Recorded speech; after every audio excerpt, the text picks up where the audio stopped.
W for Game 7 coming up on Saturday. 118-91 the final here tonight. He might actually know what he's doing after all. Let's get the weekend going from the San Diego Sports 760 studios in the zone with Fletch and Sammy. Yeah, let's get it going on a Friday. What's happening, everybody? Ben Fletcher, Sammy Long with you till 2 o'clock today. Sammy will keep it rolling after that. Go along with Sammy from 2 to 3. Schaefer and Sliwa will be your drive home from 3 to 6. Very busy day here on San Diego Sports 760.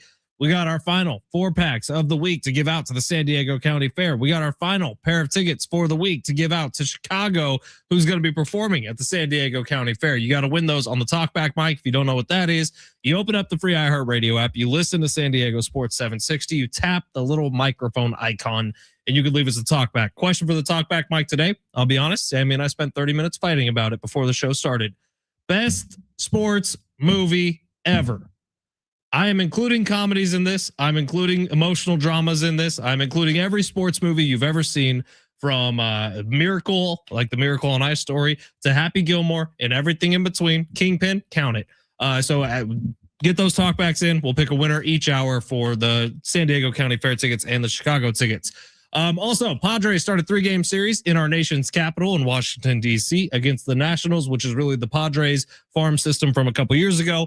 And chaos in the East or Western Conference Finals ensues. The Game 7, the best words in sports. And Djokovic just lost to a 19-year-old. My guy, Novak. Novak went down. Luckily, I wasn't listening to the first part of Long Shots yesterday. So if Rude wins, I'm cashing a check today. Well, we're all happy for you, man. We're all very happy that you profit before you go to Vegas. Yeah, Novak up 2-0. The teenager, the 19, Fonseca, the Brazilian, comes all the way back and wins it in 5. I mean, this is in tears, by the way. Actually, a pretty powerful moment. Djokovic hugging him, kind of consoling him after he wins. But you got to imagine, 19 years old, he probably grew up watching Djokovic. Well, and if you're Djokovic, you've been chasing that 25th major to put you in rarefied air. I mean, he already is one of the best tennis players of all time. But you got to think, with no Alcaraz, Sinner goes out. This was maybe the prime opportunity, and you wonder how many shots he really has left to win this thing. Very cool moment at Roland Garros when that all went down. But yeah, probably a lot of people's bets just did not cash with Djokovic losing out. And so what? Now they're down to how many people are left in this thing? The top 3 seeds are out. Are they even to the quarterfinals yet? No, there's tons of people left. But what's crazy is that because Alcaraz didn't play, Sinner's out, Djokovic is out. It's really wide open. So the only guy that's been to a major final is Zverev. And Casper Ruud, I believe, has also went to another couple finals. So there's probably going to be a new champion this year, which is fun because it adds another wrinkle in besides just Alcaraz and Sinner and Djokovic competing at every tournament. Hopefully a new star is born on the tennis scene. We got a couple guests today lined up. Annie Heilbrunn going to be jumping on the show coming up at 12:30. She is the most recent person to do a long form interview with Padres hitting coach Steven Souza, who, if you were watching the show yesterday or listening to the show yesterday, there were some people calling for Souza's head. We'll talk to Annie about that coming up at 12:30. And then at 1:30, his weekly appearance on this show, usually dramatic. We never know where it's going to go. Steve Hartman will be on coming up at 1:30. I do want to start with last night's game in the world of basketball, Western Conference Finals. Felt like maybe a bit of a scheduled loss for OKC, although that's playing with fire, man, that you don't want to play with. But the Spurs put the beat down on them. The funny stats coming out of last night. Did you see what Victor Wembanyama's over-under on points scored was? No. It'd be 28.5. He finishes with 28 and he comes out with 9 minutes left to play in the game and doesn't go back into the game. So a lot of people ticked off at the Spurs. A lot of people ticked off at Victor Wembanyama. The other thing is the memes today are going outrageous because SGA kind of played into the narrative, didn't he? SGA had a really rough game, probably his worst of the postseason so far. And on a game where he didn't get to the line, he was a bit of a non-factor against the San Antonio Spurs, playing into the narrative that SGA is just a foul merchant and that all of his damage comes at the free throw line. But the Spurs win. Best 2 words in sports. Game 7 coming up this weekend. I can't wait for it, man. This has been the series that the NBA has needed. I will be watching this in a sports book in Las Vegas. Oh, yeah. Cannot wait for Game 7 between OKC and San Antonio. I can't wait because so much has been made about – there's a lot relying on this game in the sense of – we talked about it a lot. Since the last time we got back-to-back champs was the Warriors, almost 10 years ago. And we've tried to kind of instill every champion since. The Lakers with LeBron and AD thought we're going to go on a run. They didn't. The Bucks with Giannis thought they were going to go on a run. Then the Warriors win it again, think that they're kind of returning back to the dynasty. Then the Nuggets, then the Celtics, then Oklahoma City. In every single one of those teams, particularly the Nuggets and particularly the Celtics, and certainly Oklahoma City, we have crowned as the next dominant force in the NBA. And I think we think of the NBA a lot as probably because of those decades or the decade where it felt like the Cavs and the Warriors were in it every year, of that it's the same teams every year. And it's funny, we've seen the Chiefs go back to back. We've seen the Dodgers go back to back in Major League Baseball and the NFL. And the NBA has actually been the one sport where there's been a lot more continuity. It may not feel like that because the same kind of group of teams are up there, but in terms of actually winning a championship, it's been a different champion every year. So I can't wait for the Game 7. It was cool. I'm glad that they beat them bad, and both teams got to rest their guys. So there's gonna be no rest disadvantage. It's just gonna be the best team on Saturday night. And if Oklahoma City loses, it's like, do we crown the dynasty a little bit too early? That'll be certainly a conversation that happens if the Spurs win on Saturday. Now, not for anything, but the corgi on the internet, the little dog on the internet that picks games, and he stands at the top of a staircase, and they kind of airbud a basketball to him, and he hits it, and it goes into one of each trash can, right? And he has 2 teams picked out. Has picked each game of this OKC San Antonio series correctly. Do you want to know who he has winning Game 7 in OKC? Who is the Spurs winning? So really? Every single game of this 6-game series so far, the Corgi has picked correctly, and the Corgi has spoken and says San Antonio Spurs will win Game 7. That's enough for me. When I'm watching this in the sports book, my money is on San Antonio. Let's go, Wemby. Don't let me down. Well, it's kind of funny how we look at these games like Game 5. The games outside of Game 1 have not been that good because Game 5 was a beatdown by the Thunder. Last night was a beatdown by the Spurs. It's like we've been waiting for this Game 7 because it's hard to take much away from the last 2 games. In Game 5, the Spurs supporting cast didn't show up. De'Aaron Fox wasn't very good. Devin Vassell wasn't very good. Stephon Castle.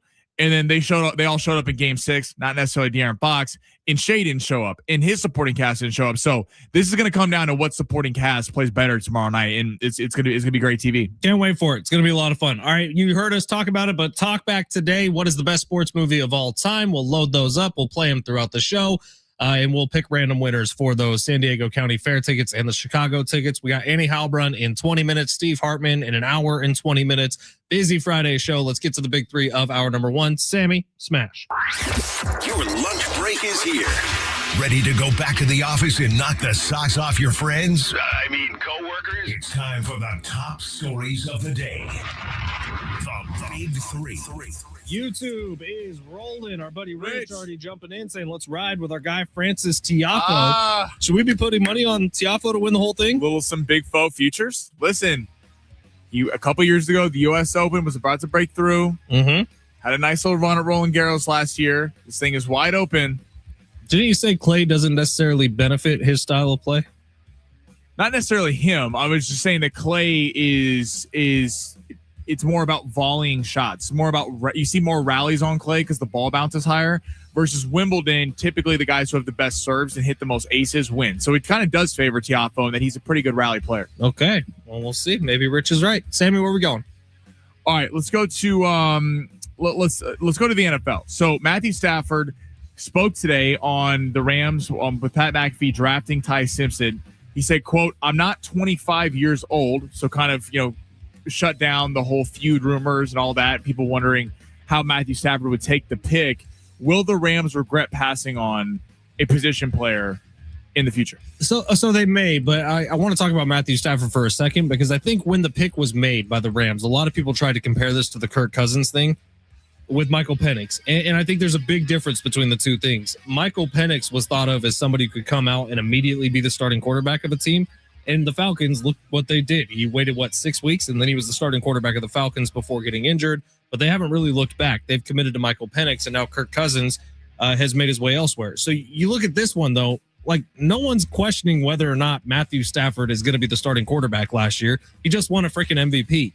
And Ty Simpson is a project, not a prospect. Maybe the Rams took him too early, but that was their first-round pick, and they didn't have another pick for a while. So if they had him highly graded as somebody who potentially could be a starting quarterback, I'm sure that's already been communicated to Matthew Stafford. And by the way, Matthew Stafford is in no danger of losing his job to anyone this year, unless the Rams go out and make a trade for Joe Burrow or Patrick Mahomes or Josh Allen or Lamar Jackson. Like, Matthew Stafford's not in any danger.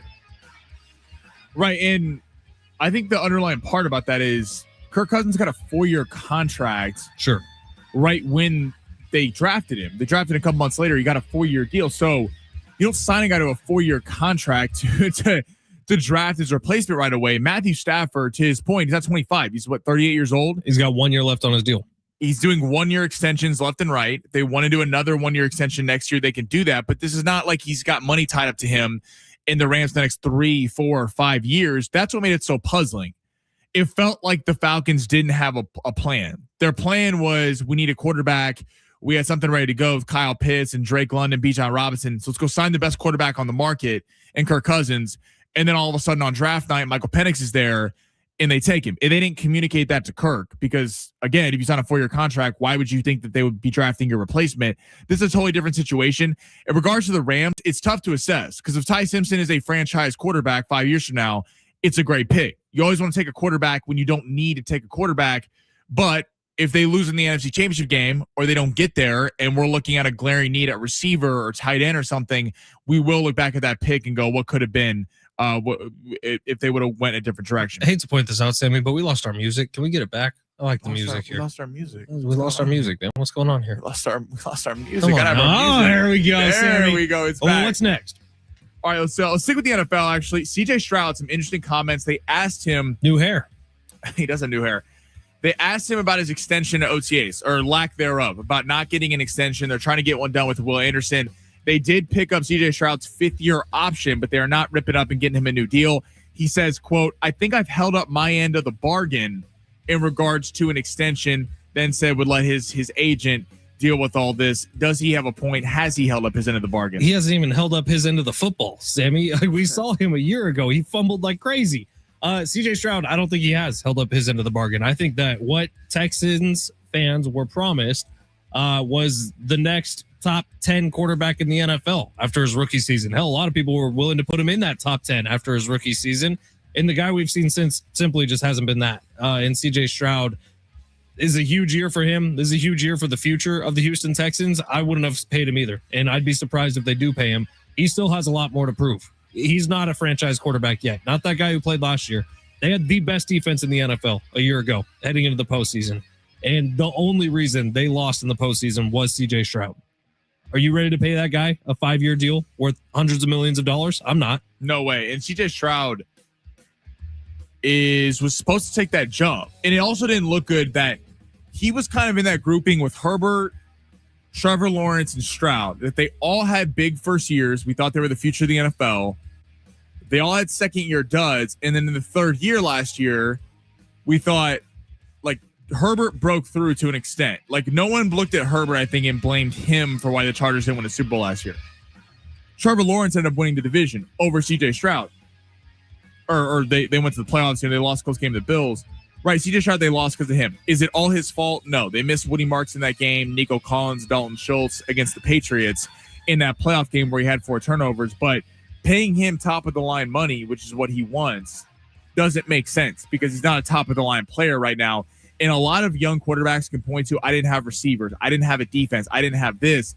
Well, he, like you said, had the best defense in the NFL and had a number 1 wide receiver for most of the season. It's not like the offense was very good. Davis Mills and the backup quarterback is basically why they got to the postseason when he was injured for a large portion of the year. So, look, I get it. He wants to get paid, but the Texans are smart right now for not chipping him out. Number 3 about Padres Nationals. Yep. Let's save it for the other side. We'll get into this, reintroduce you to some familiar names who are currently on the Nationals and would literally be the best players on the Padres this year. We'll talk about it on the other side. It's San Diego Sports 760. You're listening live on the iHeartRadio app.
San Diego Sports 760, Ben Fletcher, Sammy Long with you. We have got a few talkbacks. We'll play them throughout the show today. Coming up in 10 minutes, Annie Heilbrunn's going to join us. I wanted to bring something very serious and emotional to the table. Sammy, kill the music. Very serious, very emotional here. You complain about your Vegas trip. I'm cutting your mic off. Have we seen how expensive flights are to Las Vegas? I remember a day where pretty much anywhere in the country, you could jump on a plane same day for like $75 to get to Las Vegas. I'm looking right now for Frontier Airlines, $450 round trip. Frontier. Was this because Spirit went out of business? Is that why all these flights are now all of a sudden super expensive? I don't want to get into some geopolitical madness right now, but what are we doing here? Well, I mean, it's a flight of Vegas. Flying Spirit was always, there was about a 90% chance you'd actually make it to the ground. That's not true. I flew Spirit plenty of times. Listen, you're complaining because you don't want to drive today? No, I don't want to drive today, but I've been looking at flights for the last few weeks, expecting maybe it'll start to get cheaper, and it's not getting cheaper at all. What are your plans tonight when you get there? We're not going to get into like 10 o'clock because of how late we're going to have to leave. That's like when you go out. Oh, I know. So we're going to get checked into the hotel, go up, and then we're going to actually go to dinner somewhere in Resorts World, and then we're going to hit the casino for a while. Yeah. Okay. Well, I'm about to say, because if you're just going to go to bed, then just go tomorrow.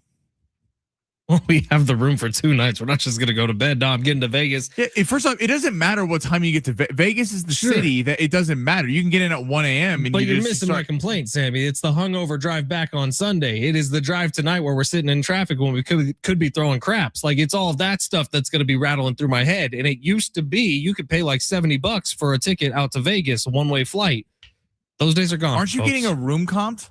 Sure, but so shut up. Who cares? $450 times 2. That's $900. That's crazy. It must be so hard to be Ben Fletcher. It's crazy, is what it is. It's ludicrous. First off, I thought you were talking about how you're going to win a jackpot. I'm winning $1 million. So it shouldn't matter $400, right? I mean, we'll buy a flight back if that's the case, and just ship my car back. But yeah, we're driving, which is not going to be fun at all. I just miss the old days, Sammy. Call me nostalgic. Used to be easy. Well, first off, gas is at a crazy all-time high. It's not like you're saving that much money driving. Well, we are, because plane tickets times 2. That's $900. It's going to be like maximum $300 in gas. But I used to be able to fly out of Merced, California, who has a regional airport at best. But they had one flight that left the state. You know where that one flight was to? Las Vegas. $50. Those days are gone. It's a sad day. All right, here in 2026. Padres and Nationals start their series today. I wonder what it cost to send the entire Padres team out to Washington, D.C. Probably astronomical. Tens of thousands of dollars, I would imagine. Probably free because they have a private jet. Oh, sure, that. But the Padres and Nationals start playing today. And I did some number looking earlier today, some stat looking earlier today. Not even close, by the way. This isn't even like, it shouldn't be a surprise to anybody, but it's not even close.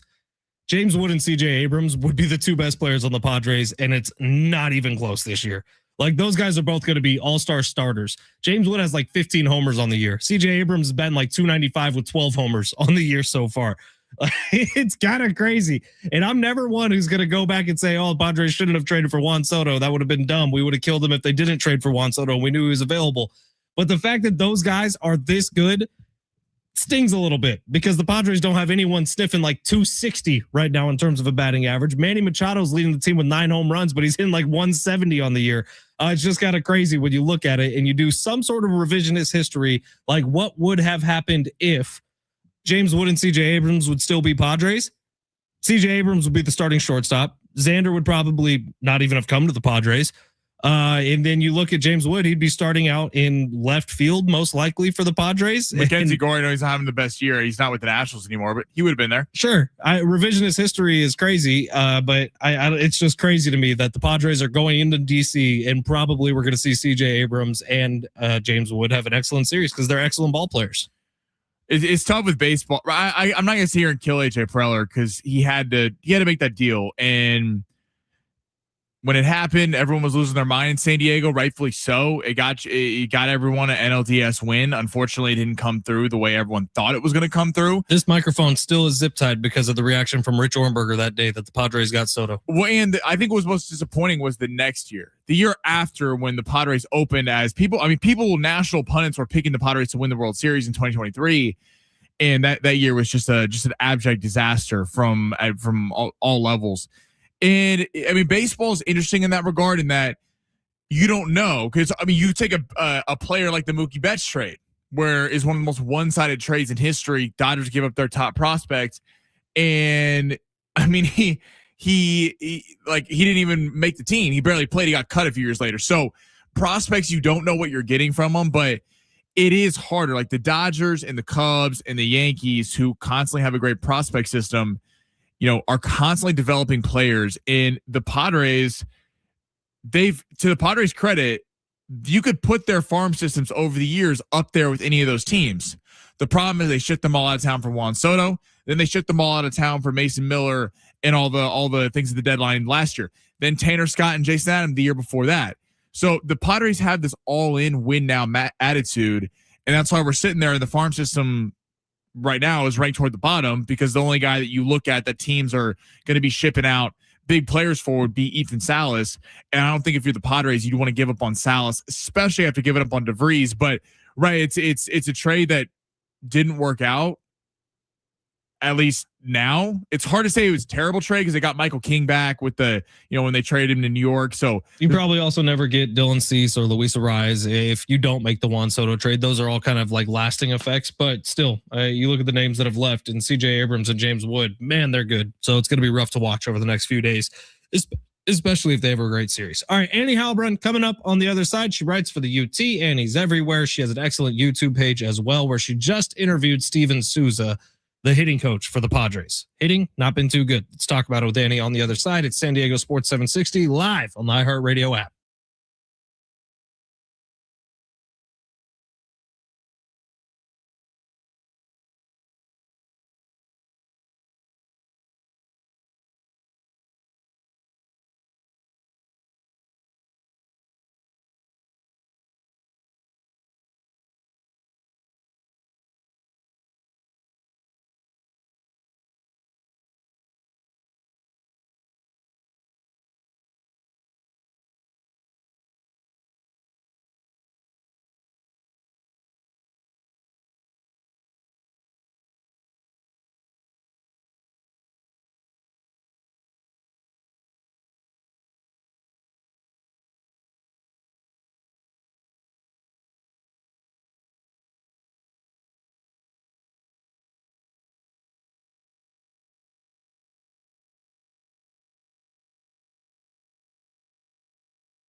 The sport is sponsored by AutoZone. Get in the zone. Padres in Washington, taking on the Nationals for a 3-game set this weekend. Lucas Giolito be going for the Pods, while Paxton Schultz will be going for the Nationals.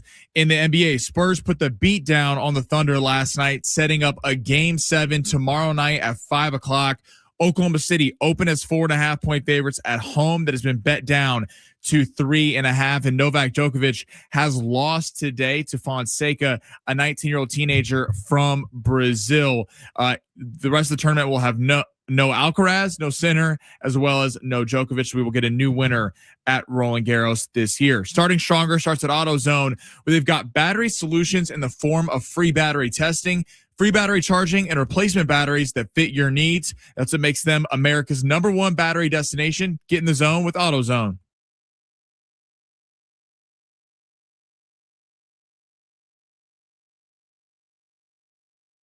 San Diego Sports 760, Ben Fletcher, Sammy Long with you till 2 o'clock. Sammy will keep it rolling after that from 2 to 3. Schaefer and Sliwa will be your drive home. Right now, we welcome on Annie Heilbrunn, who 5-time Emmy Award winner, director of San Diego Sports Association, and a writer with the UT. Excellent YouTube page as well. Follow Annie everywhere you can find her at Annie Heilbrunn on X. Annie, hello. It's been too long. Hello. Thank you for the introduction and happy Friday. I hope you guys are having a great Friday. It's a great Friday, Annie. It always is. Padres heading out to DC. Now, Annie, the latest interview I saw you do was with Steven Souza, who is the Padres hitting coach. And Padres hitting hasn't been too good, Annie. Do you think Steven's got what it takes to turn this thing around? Yes. I don't know if you guys have realized, and I say that sarcastically, that Steven Souza Jr. is a big hot topic in San Diego, yeah. right? So, it's so hard with hitting coaches, and I have watched so many hitting coaches come and go. You guys know, if you just Google all the hitting coaches of the last decade, you'll be like, oh, I remember that guy, because they're just here for 1 minute, gone the next. I don't know that he's the problem. And I also don't know that if he's not the problem, that he's the solution. I really believe that a lot of it lies with the players. Most of it lies with the players. Well, I remember asking Will Myers one year what makes a good hitting coach. And he looked at me and he looked me in the eye and he said, good hitters. The hitters know, like, the hitting coach isn't really like some magician that's going to take them from one level to the next. He's someone who will maybe identify tendencies and bring you information and kind of show you where you might be a little bit out of whack. And he's there as a therapist and a motivational, speaker for some guys and all of that. And so we just don't really have an idea of, like, is that working for the Padres? Is that not working? And I know there's a lot of people that are like, well, of course it's not working, dummy. But it's not that easy. The same way that it's like, well, all those guys aren't hitting, Manny, Tatis, Merrill, etc.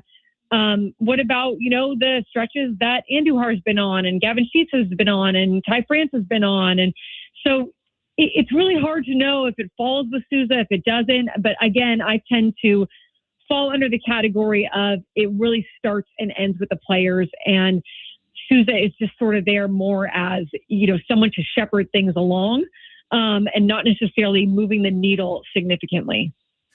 It feels like Tatis for most of the season has been getting a bulk of the criticism, rightfully so, not having the home run. Machado, maybe over the last week, especially with that game against the Phillies where he had a couple big opportunities, and Merrill certainly has been coming through. Who worries you the most out of those three? Oh, that is a great question. Well, I think maybe Merrill, although the thing is, guys, I know maybe this is so naive of me. I'm not super worried necessarily. I'm worried about the offense collectively. I look at the offense collectively and I say, okay, this is obviously an issue where you've got most of the entire lineup slumping. And even those guys that I mentioned that had good starts are slumping now with Andujar and Sheets. The numbers aren't as good as they were at the beginning. Bogarts, for example. But at the same, so what worries me collectively is the offense, right? But with those other three guys, it's so hard for me to believe, and maybe this is just me being so naive. It's just hard for me to believe that they all have fallen off a cliff in their hitting career, never to be found again. I just don't see it. I think they're going to come back. I don't know that they're going to have the numbers on the back of their baseball cards. I don't know that this is going to be like a career year for them. Like, we can probably, kiss that goodbye.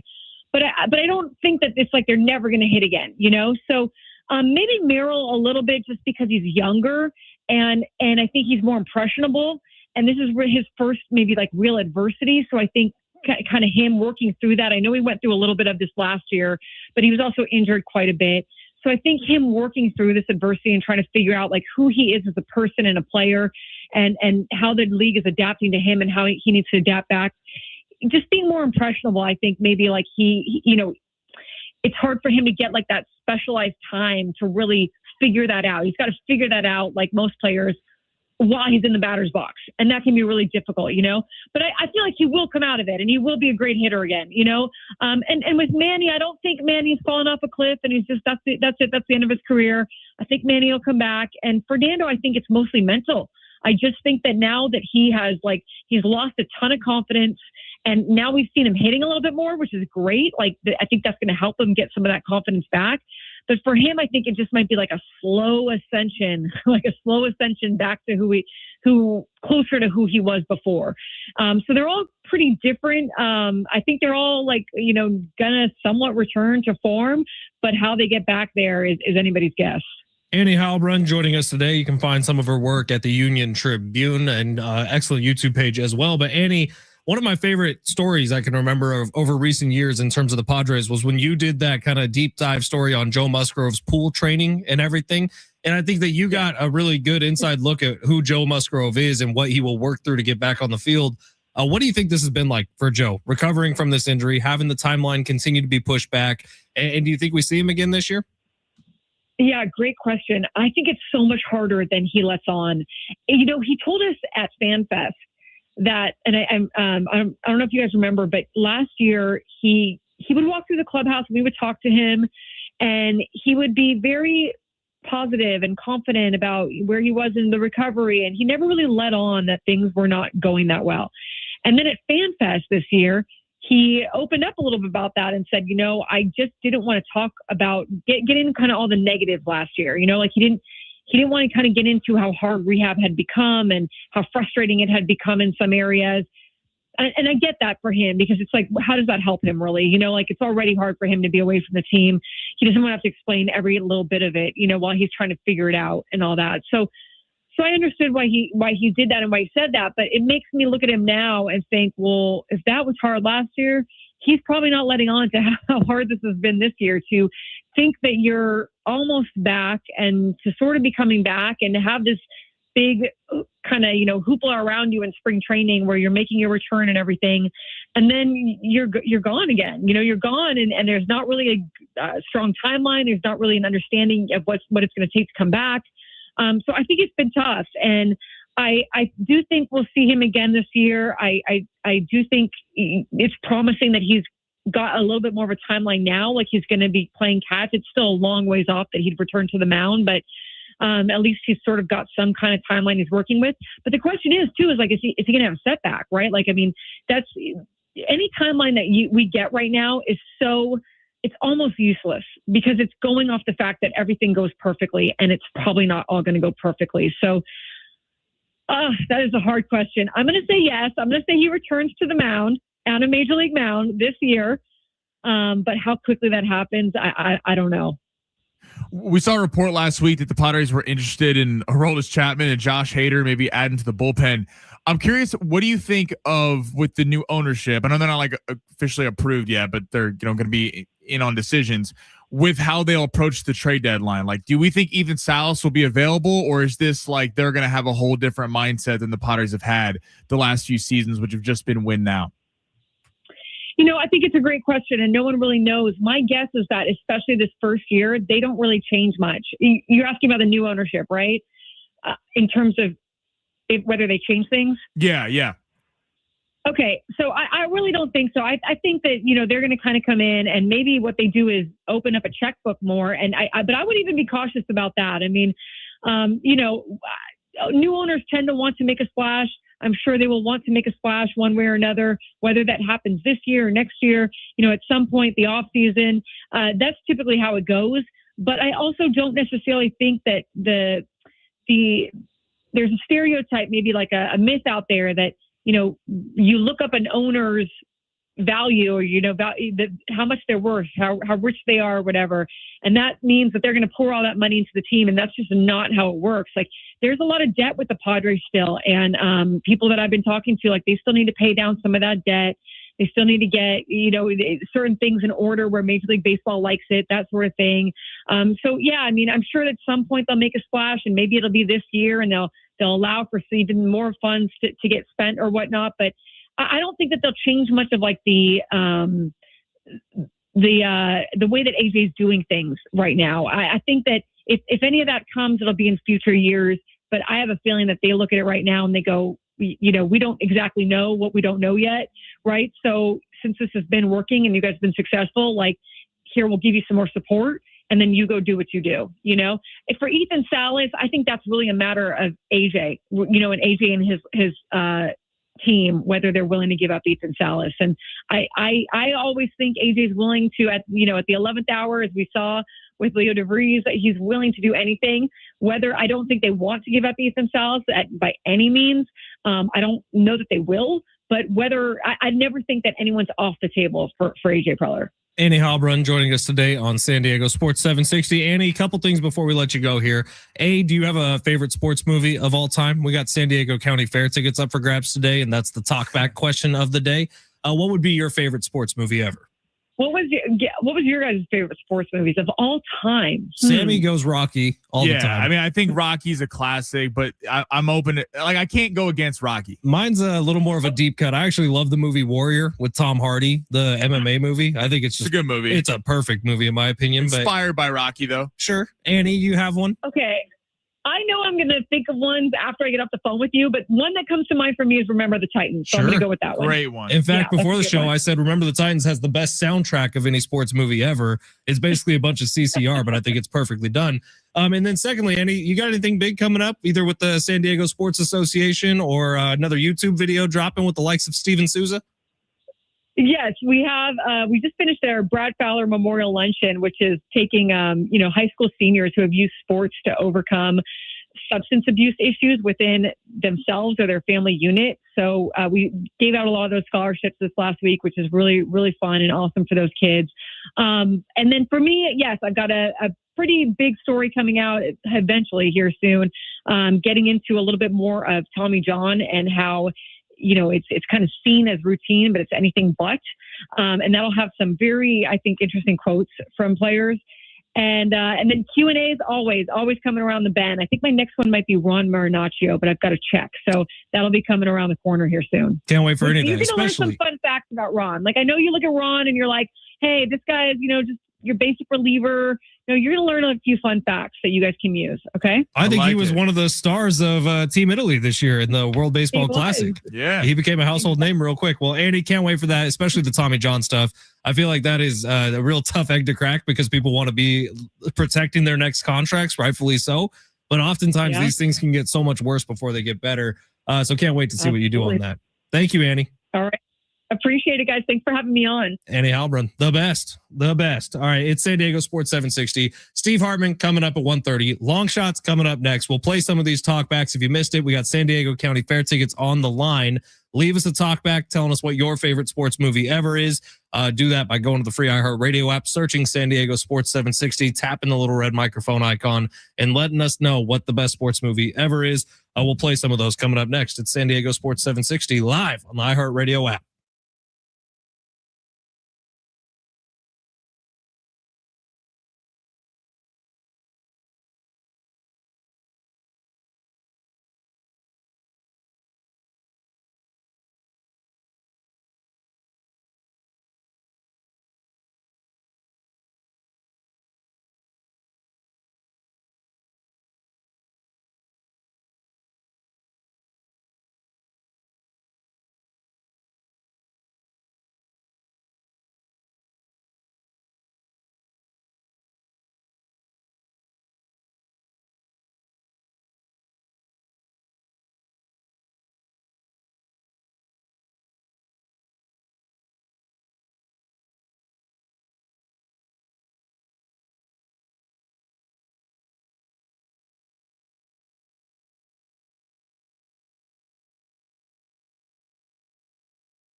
The U.S. men's national soccer team is going to play the first of its final 2 tune-up matches when they take on Senegal in Charlotte, North Carolina. You can hear that game on Sunday at 12:15 exclusively here on San Diego Sports 760 as Team USA continues to ramp up for the World Cup. Lots of pressure on Team USA this time around on the World Cup. Hopefully things go well. All right, we got long shots in just a second. The talkbacks have been rolling in. Sammy, if you could pull up a couple of those as we get ready for long shots here. We're giving away some fair tickets on the show today. Right now, we are giving away a pair of tickets to go see Chicago at the San Diego County Fair. And then later in hour 2, we will give away a 4-pack of tickets for the San Diego County Fair. Sammy, we got one we could play? You're killing me, Smalls. You're killing me. Sandlot, absolutely. Thanks, guys. Marcos from Oceanside. Marcos from Oceanside. What's up, man? Thank you for the talk back. Sandlot is an all-time great. I actually put that on like probably my top 15, 20 movies of all time, period, not just sports movies. I love the Sandlot. That's a once-a-year watch. Yeah, Sandlot's a great movie. I haven't watched that in years, man. I used to watch it when I was a kid. You should give it another try. Watch it as an adult. Movie gets better and better each time. What, with an edible? I mean, if you want to go crazy, Sammy, if you want to be an insane person, sure, you could do that. But yeah, I'd give it another watch. You got another one? Yeah, we go. Hey, what's going on, guys? This is Jeremy up here in Oceanside listening. And I got to say, the best sports movie of all time, Rookie of the Year. It's a little kiddie, but man, is it fun. And it's got our boy from Home Alone in it. And he's almost unrecognizable when you compare his character to the one in the movie Rookie of the Year. He's got that scene where he gets caught in between the 2 hotel rooms. Just classic, hilarious, and fun. Thanks. I could be wrong, but I don't think it's the kid from Home Alone. I think it's the kid from American Pie. I gotta be 100% honest. I've never seen that movie. Rookie of the Year is great. Rookie of the Year, it's basically just a kid who breaks his arm and then all of a sudden can throw like 120-mile-per-hour fastballs. It's a great. Oh, really? Film. Yeah, it's awesome. Rich on YouTube said, Bad News Bears, Sir Will, Raging Bull. Raging Bull, great. The original Bad News Bears, I think, is on my pantheon. I don't know if I like the Billy Bob Thornton one nearly as much, but the OG Bad News Bears, absolutely hysterical. Best character of any sports movie in terms of kids ever, and it's Tanner from that movie, who I think is absolutely hysterical. Good calls. The best athlete outside of Rocky would be Steamin' Willie Beeman from Any Given Sunday. Sure. Or Willie Mays Hayes from Major League. Willie Mays Hayes, great one. The Wild Thing. You could do a little Paul Crew, Longest Yard. Sure. Which one? The Sandler one or the You both. One? I like the Sandler one, but if you want to give it to the original, that's fine. What's cool is they brought Burt Reynolds back in the Sandler one as the coach. Yeah, as the former Heisman. Yeah. I kind of loved it. All right, let's get to long shots. We'll pick the winner right after. If you want to get in on the running, you just leave us a talk back on the free iHeartRadio app. Open it up, tap the little red microphone button while you're listening to San Diego Sports 760. Tell us your favorite sports movie. You could win some tickets to go see Chicago at the San Diego County Fair. Sammy, smash. You looking for some luck? Want to win big? Gotta play big. You are so money, you don't even know it. Time to take a chance. Pay that man his money. With long shots. Where are we at with Rude? Is he winning? Casper is not winning right now. Oh, no. We're in the 4th set. He lost the first 2. He won the 3rd set. Tommy Paul, I believe it's 5-4 right now in the 4th. So we will keep you updated on what's going on there. That really sucks, man. I need that one to win from last night. Casper Ruud goes down. We might have a total long shot win this thing in the French Open. All right, well, where are we going for today? All right, we're going around the world of sports. We're going to get to the NBA Finals. We're going to start with the UFC. All right, so this is happening. Not as big of a card, but Song Yadong, yes, that is his name, taking on Davison. He's a killer, dude. He's great. Song Yadong is unreal. He's a great fighter. Davison Figueiredo. Now, it's an interesting matchup.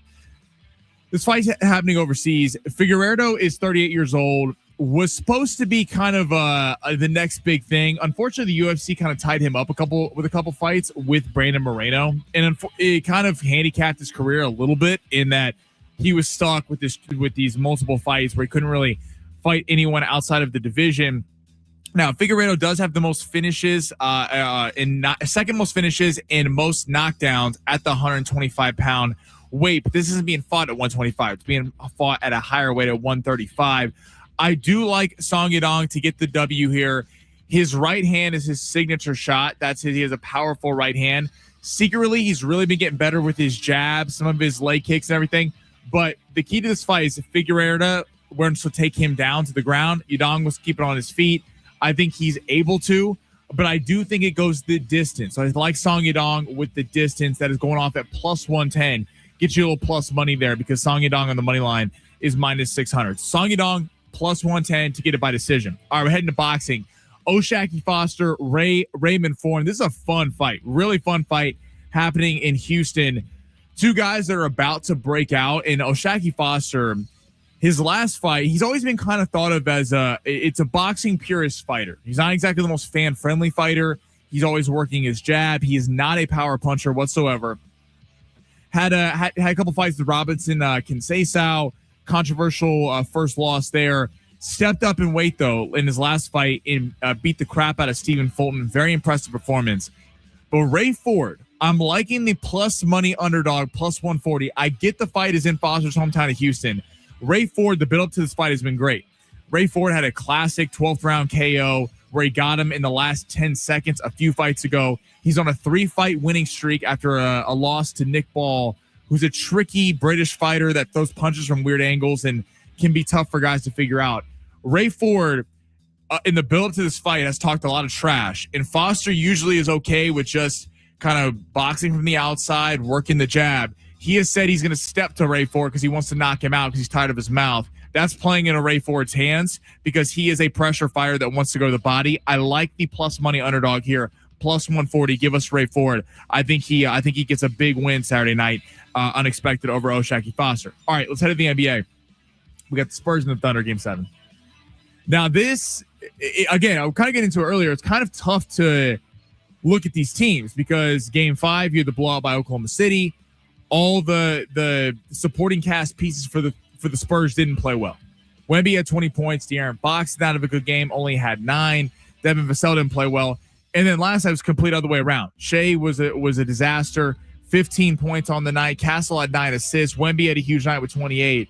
So on Saturday, the point total is at 212.5. Oklahoma City opened as 4.5-point favorites. All the money is coming in on the Spurs as of right now. So it's been bet down Oklahoma City favored by 3.5. I like the under 212.5 in this game. We're staying away from the pick because I think this is really a toss-up game. But the defense is going to be through the roof in this game. And De'Aaron Fox's dirty secret, he didn't have a field goal last night till the second half. He started off 0 for 7 until he got a nice little running floater over the middle. They've kind of done a good job, the Thunder, in curtailing him. Look, do I expect SGA to have that bad of a showing? No, I think he'll have a good game. But this is going to be a slugfest. Every possession is going to matter. The challenges are going to be flying around left and right. And the whistle's going to play into this because the last thing the NBA wants is a bunch of free throws going Oklahoma City's way. And it's not rigged. That's nonsense. People say that. But that's the narrative that people are going to throw out there, that it's BS and Shea gets all these calls. They're going to swallow the whistle in this game. This is going to be Wemby versus Shea. I like under 212.5.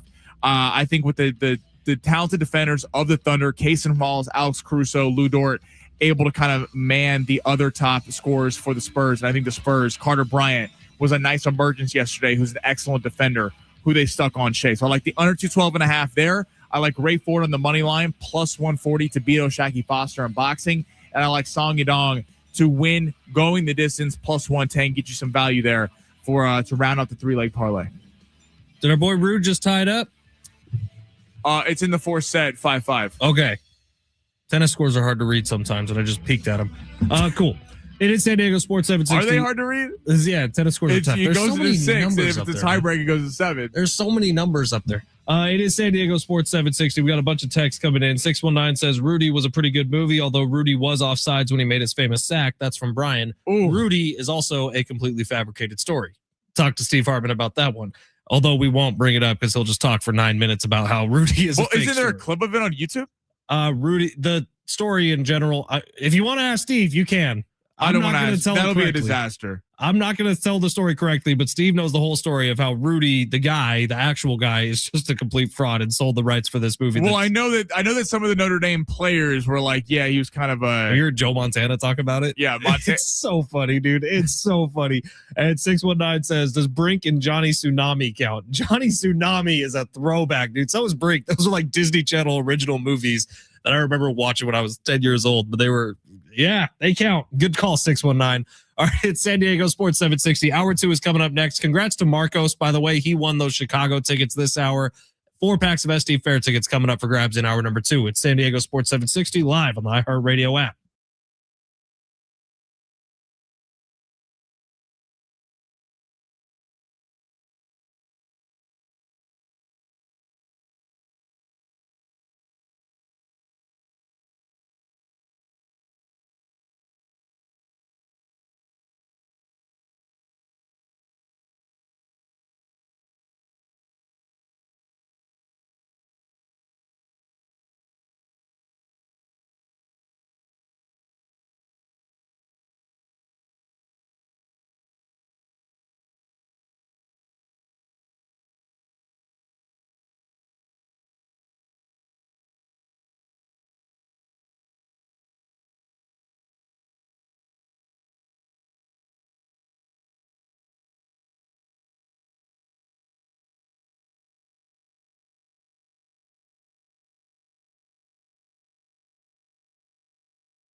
The sport is sponsored by AutoZone. Get in the zone. Padres get going at 3:45 in the nation's capital with Lucas Giolito on the mound taking on the Nationals. Tomorrow night, we got Game 7, Spurs Thunder back at OKC at 5 o'clock. OKC is a 3.5-point favorite in that one. And in the NHL tonight, Game 5, Carolina looking to close out the Montreal Canadiens at 5 o'clock to win the series in advance to face the Vegas Golden Knights. Carolina is a minus 250 favorite to do so at home. Starting stronger starts at AutoZone. They've got battery solutions in the form of free battery testing, free battery charging, and replacement batteries that fit your needs. That's what makes them America's #1 battery destination. Get in the zone with AutoZone. We will start from from the beginning. Ladies and gentlemen. I'm Ben Fletcher. That's Sammy Long. It's a weekend in the nation's capital for the Padres. Got to get back on track after the homestand. And are we headed to baseball Armageddon after the first round of MLB labor negotiations? Plus, I want winners. Casper Ruud in 4 sets. You want to take him on the money line? That's fine. We've been waiting. I like Novak Djokovic to beat Fonseca straight up. I mean, at least try. Give us the San Antonio Spurs -3.5. This is going to a game 7. Headed back to Oklahoma City with a W for Game 7 coming up on Saturday. 118-91 the final here tonight. He might actually know what he's doing after all. Let's get the weekend going from the San Diego Sports 760 studios in the zone with Fletch and Sammy.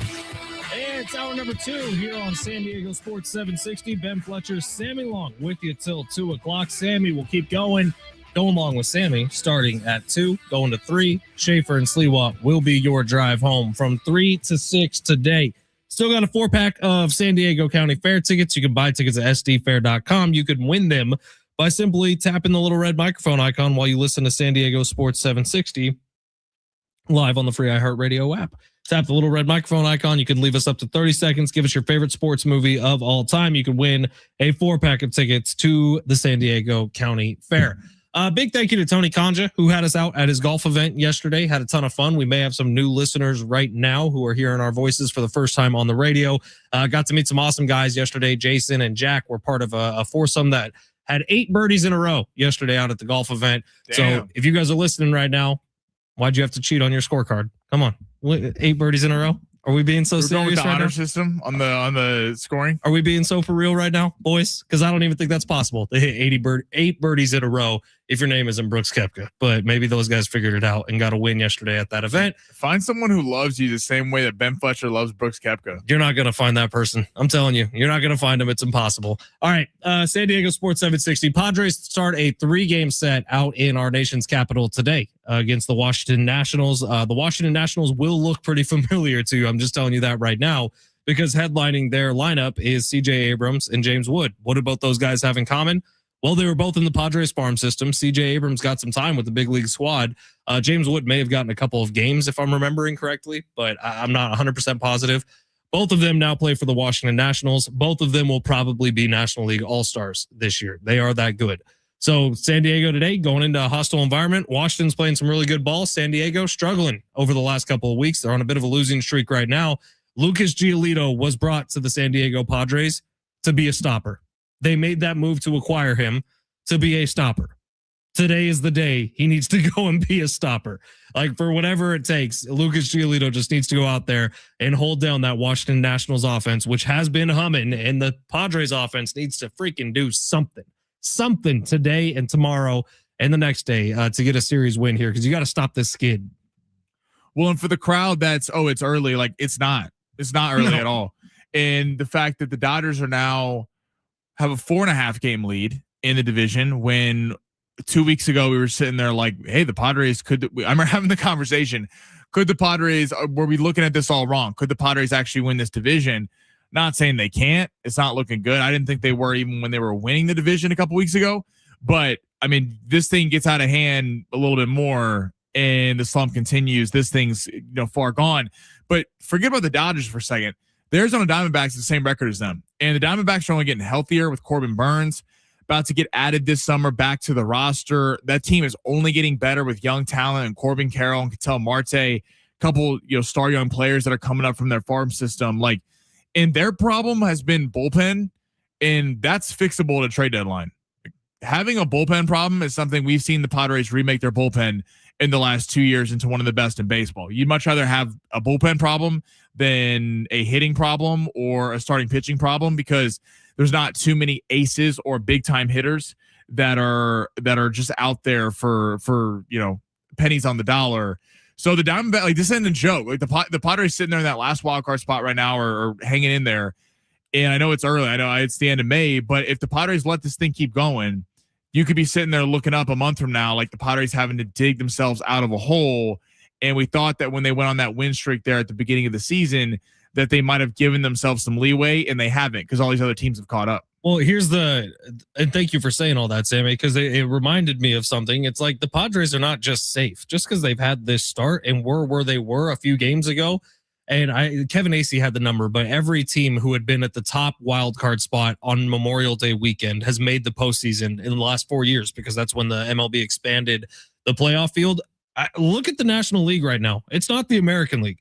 The American League, you could kind of get into the postseason with a softer record. 100%. There are 5 teams right now with 29 wins, 6 teams right now with 29 wins, and then the Padres, Cubs, and Diamondbacks all have 31. So, by the way, 2 of those teams, one of them is the Philadelphia Phillies, and one of them is the Washington Nationals. So you're not talking about just a series where it needs to be a get-right series against a team that you should be competitive with in the Washington Nationals. No, this is a team that's chasing you down and could catch you if you lose the next few games to the Washington Nationals. Right, and to that end about that stat about teams in the last, what was it in the teams in the last 4 years who were the top wild card spot have made the postseason. Okay. It's a unique circumstance because you point out the Phillies, right? The Phillies had a god-awful start. Terrible start. All of a sudden looked like one of the best teams in baseball.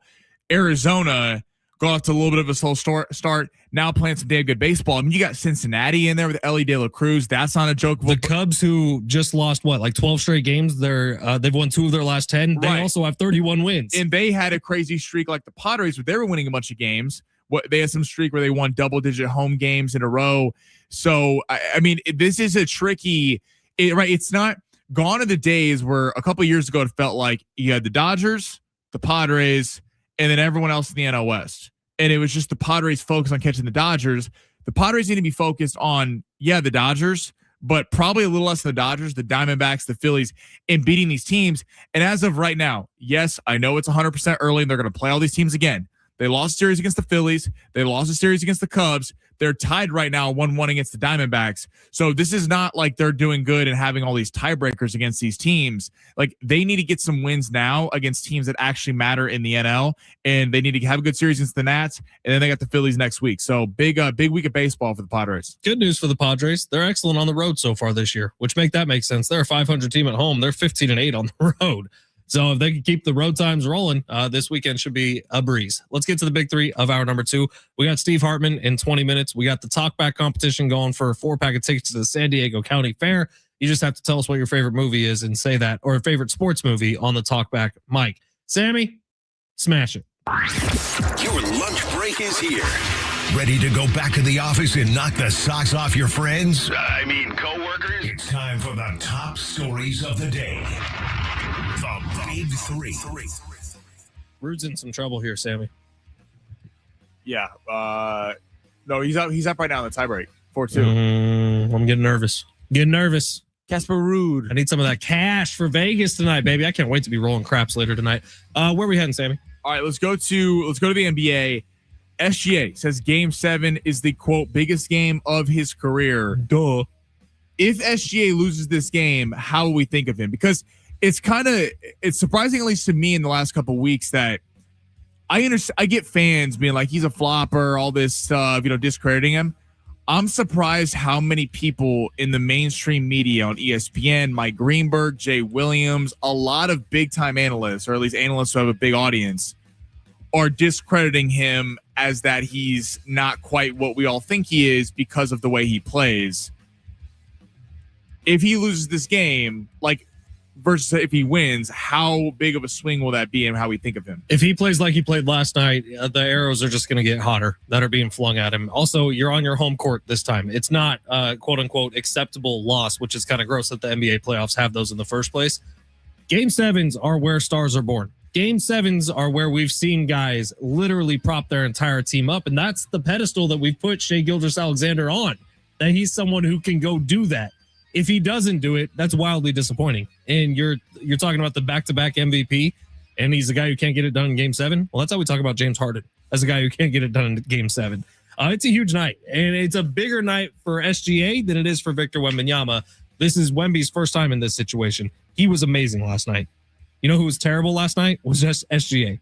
If he plays like he played last night, there are some serious questions in everyone's mind, and they're rightful. I'm not saying it's justified, but if he loses this Game 7 tomorrow, he's been in 2 Game 7s already last year. The Nuggets, Game 7, which I give him a lot of credit for. I believe he had 35 points in that game, dominated Denver. high marks for that. The other Game 7 was in the NBA Finals. And although he had a big performance, Tyrese Heilbrunn got hurt. So that's what we thought all year. It's like the Thunder, despite being defending champs, kind of playing with this chip on their shoulder. Like a lot of people, including myself, by the way, thinks that if the way Halliburton started that game, it would have been a different game. Because remember, that game was close in the third quarter. And then with no Halliburton, they made the second half adjustments. And they Siakam could only do so much, and Nembhard and guys like that. SGA, though, this is a massive game because if you lose to Wemby, 22-year-old is only going to get better, and you're going to look at, well, you won the NBA Finals last year when Halliburton got hurt. I think the way we'll look at this Thunder team as a little bit of a disappointment right now with the fact that they're not paying too many of these guys. Yes, they're paying the big three, but you have all this young talent. Hartenstein's still there. Lou Dort's still there, with them both being free agents, and be like, well, the Spurs got them. And just kind of go into, again, we're kind of proclaiming dynasties before they actually become dynasties. All right, let's head to my Chiefs. So Steve Smith actually questioned the Chiefs, saying the Chiefs have an identity problem on them being a Super Bowl contender, talking about the receiver room, did like the addition of Kenneth Walker, but thinks that they didn't fill enough holes on defense, didn't do enough with the receiving game. Does Steve Smith have a point? I think they had an identity problem last year. Last year, 100%. I don't know that it translates into this season. So much of this season, by the way, and it's crazy, is going to come down to Rashee Rice, a guy who has spent portions of this offseason in jail. But the Chiefs next year can easily be right back near the top of the AFC, if not at the top of the AFC. And those words feel disgusting coming out of my mouth. I want you all to know that. But they have the best player in all of football. His name is Patrick Mahomes. If he is healthy for the start of this season, the Chiefs have no reason not to be near the top of the AFC. If they could stay a little bit healthier and get better play out of their offensive line, the Chiefs have no reason to be at the top of the AFC. If Rashee Rice is a disaster for them this year, you're now asking Patrick Mahomes to do it again with very little receiving core. And if he can't stay on the field, that's an even bigger problem. You talk about this being a big year for some wide receivers across football. Think about Puka Nacua, who's still hunting a contract. Think about a guy like A.J. Brown, who may be playing in a new destination. There is a real possibility that Rashee Rice is going to be the biggest storyline of a wide receiver all season long, because if he's great, the Chiefs are going to be right back to being great. The Chiefs are relying on their receiving core just being healthy and available. Rashee Rice, 6 games last year, suspended for the first 6 weeks. Worthy gets hurt on the third snap of the season against the Chargers. And the biggest mistake that the coaching staff made, and this was a Matt Nagy and Andy Reid problem, they benched Tyquan Thornton, who was having a really good start to the year, for Hollywood Brown, who was been a bust his entire career with the Chiefs, with the Ravens, wherever he's gone. I think the Chiefs told you what their identity is going to be in signing Kenneth Walker and drafting Emmett Johnson out of Nebraska, because the run game has been atrocious the last few years. I mean, really bad. The Chiefs had one rush over 20 plus yards last year. You can't win like that. I don't care if the receiving core is the best in the league. It doesn't matter. You cannot win without running the football. It's funny because Isaiah Pacheco, I think, is a very likable figure from the national media standpoint. Like, oh, he's the guy that runs tough, and he looks like he's angry at the ground running. 3 years ago. He's been bad, and he was really bad last year for the Chiefs. So the Chiefs got young on defense. I'm excited for where the team is going to go. I get the concern with putting the receiving room in Rashee Rice's hands because he hasn't shown the ability to be on the field, and Worthy has been injury prone, but if they're healthy, they should be a pretty dangerous offense. All right, we're going to take a quick break here. We'll play some of your talkbacks on the other side. We're asking for your favorite sports movie. Let us know, and you're in the running for a 4-pack of tickets to the San Diego County Fair. Steve Hartman, 15 minutes. We're going to have some fun on the other side at San Diego Sports 760, live on the iHeartRadio app.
San Diego Sports 760, Ben Fletcher, Sammy Long with you till 2 o'clock. And San Diego Sports 760 wants to celebrate America turning 250 years old.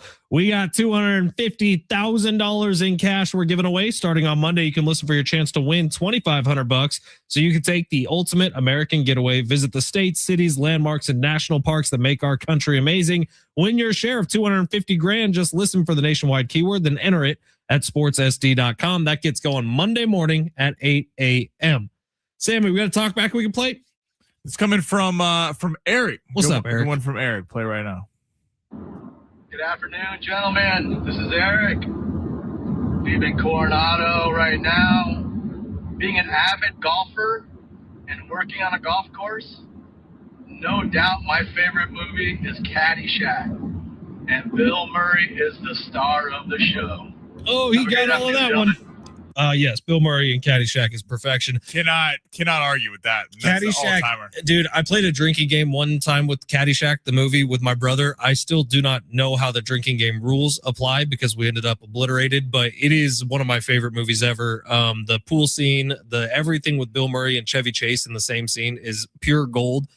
Fun fact about Caddyshack, Bill Murray, Chevy Chase hate each other. Yeah, they got a fist fight backstage at SNL. To this day, they hate each other. And so when the writers sat down and were like, hey, we kind of have this scene with you guys together, they didn't want to do it.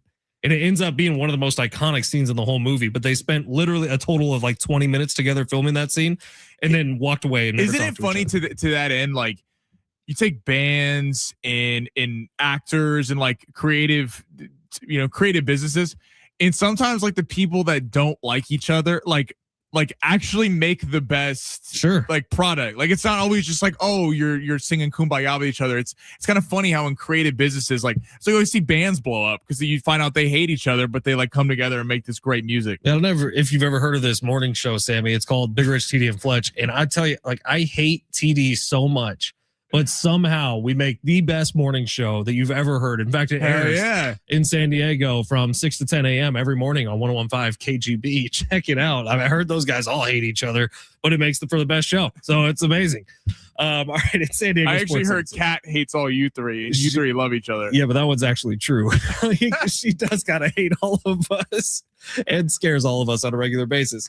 It is San Diego Sports 760. We're going to talk a bunch of stuff with Steve Hartman. I'm so curious to hear what Steve thinks about the Western Conference Finals and what he thinks about SGA. Because when you think about, Steve has covered the NBA essentially his entire career. Oh, yeah. He covered who, in my opinion, is the greatest competitor of any sport ever, and that's Kobe Bryant. And Steve covered his career so closely. I'm so curious what Steve, who has all this respect and kind of like in a dissing way towards Kobe Bryant because of the way he covered his career. And Kobe loved him, by the way, when he would diss him all the time. But Steve has all that respect for Kobe. Kobe played the game so opposite of how SGA plays the game. Totally. I'm so curious to hear what Steve thinks about the way that this playoffs has unfolded and the storyline that has become Shai Gilgeous-Alexander. Well, and that's what, like, I kind of mentioned a little bit earlier, but I'm surprised how many big time or former players are criticizing SGA. And I think it has to do with that a lot, in that I think some guys look at the way the rules are now. It's a lot less physical of a game. Yes, it picks up in the playoffs, but in terms of how it was the 90s, not even comparable in terms of physicality. And I think you see a lot of players go, man, if I got that, if I was able to do that, what could I have been? Is that fair? Because I think it does take away. SGA is a great player, and I don't want to just discredit SGA for being a bad player, because he is an unreal player, one of the best in basketball. But it's surprising to me how, for like the Thunder, like, I get why people hate the Lakers or the Knicks or the Celtics, because if you're not a fan of those teams, they're big brands like the Cowboys. It's surprising how much people hate small town Oklahoma City. And it's really because of this. Like, you think Oklahoma City would be more liked than a lot of the other dynasties we've seen over the years, and it's the complete opposite. Yeah, don't tell people in Seattle that we're propping up OKC or a year ago. Oh, that's a sin up there. A whole nother group thing. 760 says, look, everyone wants to live in the 20th century with their movies. My vote is going to be Breaking Away. Feel free to migrate to the 21st century and watch Ford versus Ferrari. Great movie. By the way, saw it in theaters. Excellent movie. Great Very film. loud. Great film. I would say F1 is actually better. Still haven't seen F1. Oh, you got it's a great movie. I know I would like it. I haven't really watched it. And I wanted to see it in theaters. And then when it came out, like I have a bad sound system at home. I need to get a good one. I don't want to watch it on a crappy sound system. I've never really watched F1 and I was really into the movie. 858 saying Padres no run first inning is a double up tonight, boys. Lock it in. 858 has a lot of success with this. I'll be honest, I wasn't really listening to Sammy's long shots today. I was responding to a couple of emails. I know. I was giving gold. Dude. I'm sorry. I was responding to some emails. There was some stuff that had to get done. I had a bunch of fight picks I gave you. So I am going to be taking the Padres no run first inning. I'm going with 858 tonight. Do you remember one of my picks? I think you took the under in the Spurs game. Yeah. All right. You listen to one of them. Well, I'm going to Vegas, so I'll put that pick in when I'm going together. All right. San Diego Sports 760. Steve Hartman coming up next live on the iHeartRadio app.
The sports sponsor by AutoZone. Get in the zone. Padres taking on the Nationals today.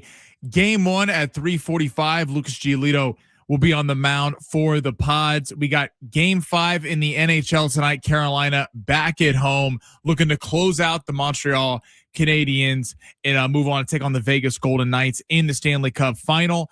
Carolina Hurricanes would be the favorites against Vegas to win the series, if that is what it's going to be. And then we got Game 7 tomorrow night. Spurs in Oklahoma City taking on the Thunder. OKC open as 4.5-point favorites. The early money's been coming in on San Antonio, taking it down to 3.5 with the point total set at 212.5. Starting stronger starts at AutoZone, where they've got battery solutions in the form of free battery testing, free battery charging, and replacement level batteries that fit your needs. That's what makes them America's #1 battery destination. Get in the zone with AutoZone.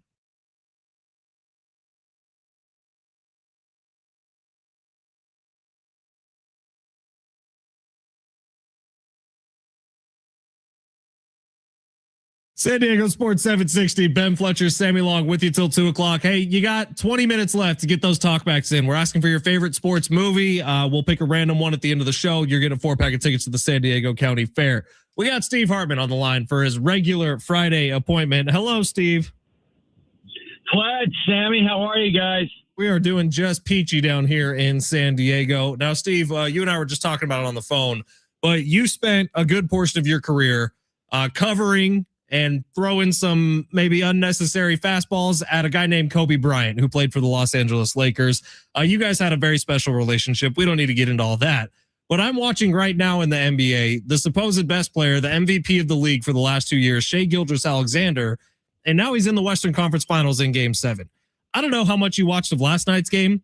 That was the most un-Kobe Bryant-like performance I think I've ever seen, where the calls weren't necessarily going his way, but he just folded. That was never something Kobe would have done. What do you think when you look at SGA as the new superstar of the NBA? Well, I agree with you 100%. I'm not sold that SGA is some kind of generational talent. The thing about SGA is, and I know there's a lot of complaints about people that don't like Oklahoma City, that they get all these calls, they're floppers and everything else. If you really look at his game, it's very similar to like a James Harden game where he's able to drive to the basket, pick up fouls, even if nobody touches him. He seems to get these calls. But guys, this is it. I mean, if SGA is all that, then, come Saturday, come tomorrow, he's got to come up big. I mean, he has to not only win Game 7, but he has to be the difference in the game. So I'm with you. I am. That's the thing about Oklahoma City. They're not like, oh, I can't wait to see this team play. They're a boring team. They can play defense. They play in spurts. They seem to only play when they really have to play. I mean, they just mailed in that game. I was telling everybody, you want easy money? Bet on San Antonio. There will be a Game 7. And it was never in doubt. So, I think this is going to be the most important game in SGA's career to prove that he really is an elite player. Because if they lose Game 7 at home, forget it. No one is going to have in the discussion as the best player in the NBA. Who do you think the Knicks have a shot against either of them? And if so, who do you think the Knicks should want in this series?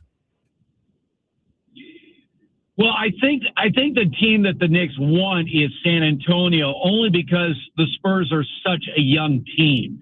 And we've seen it in this series, Sammy. I mean, there are times when you watch San Antonio, obviously with Wemby and Castle. I mean, they got talent, but they've wilted. I mean, at times, and they've sort of disappeared, which is the sign of a young team going through the first experience of the postseason and understanding that experience really counts in the postseason, and they don't have it until this year. So, yeah, if you're the Knicks, you definitely want to see San Antonio. I'll still take the Spurs if they're playing the Knicks. I mean, look, no disrespect to the Knicks. They're on the roll, but they're coming out of the East, guys. I mean, there's no comparison of any team in the East as opposed to the top two teams in the West. Yeah, well, we kind of thought that last year, Steve, and then all of a sudden Tyrese Halliburton and the Pacers go on this run. They gave OKC all they were worth.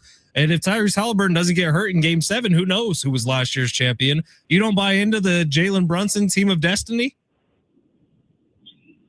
Look, I'm a Brunson fan, and maybe he can do what Heilbrunn did. I mean, we're going to look back years from now about Tyrese Heilbrunn and his performance in the 2025 playoffs as one of the greatest playoff runs of any player, especially a player that most people thought going into the postseason last year was one of the most overrated players in the league.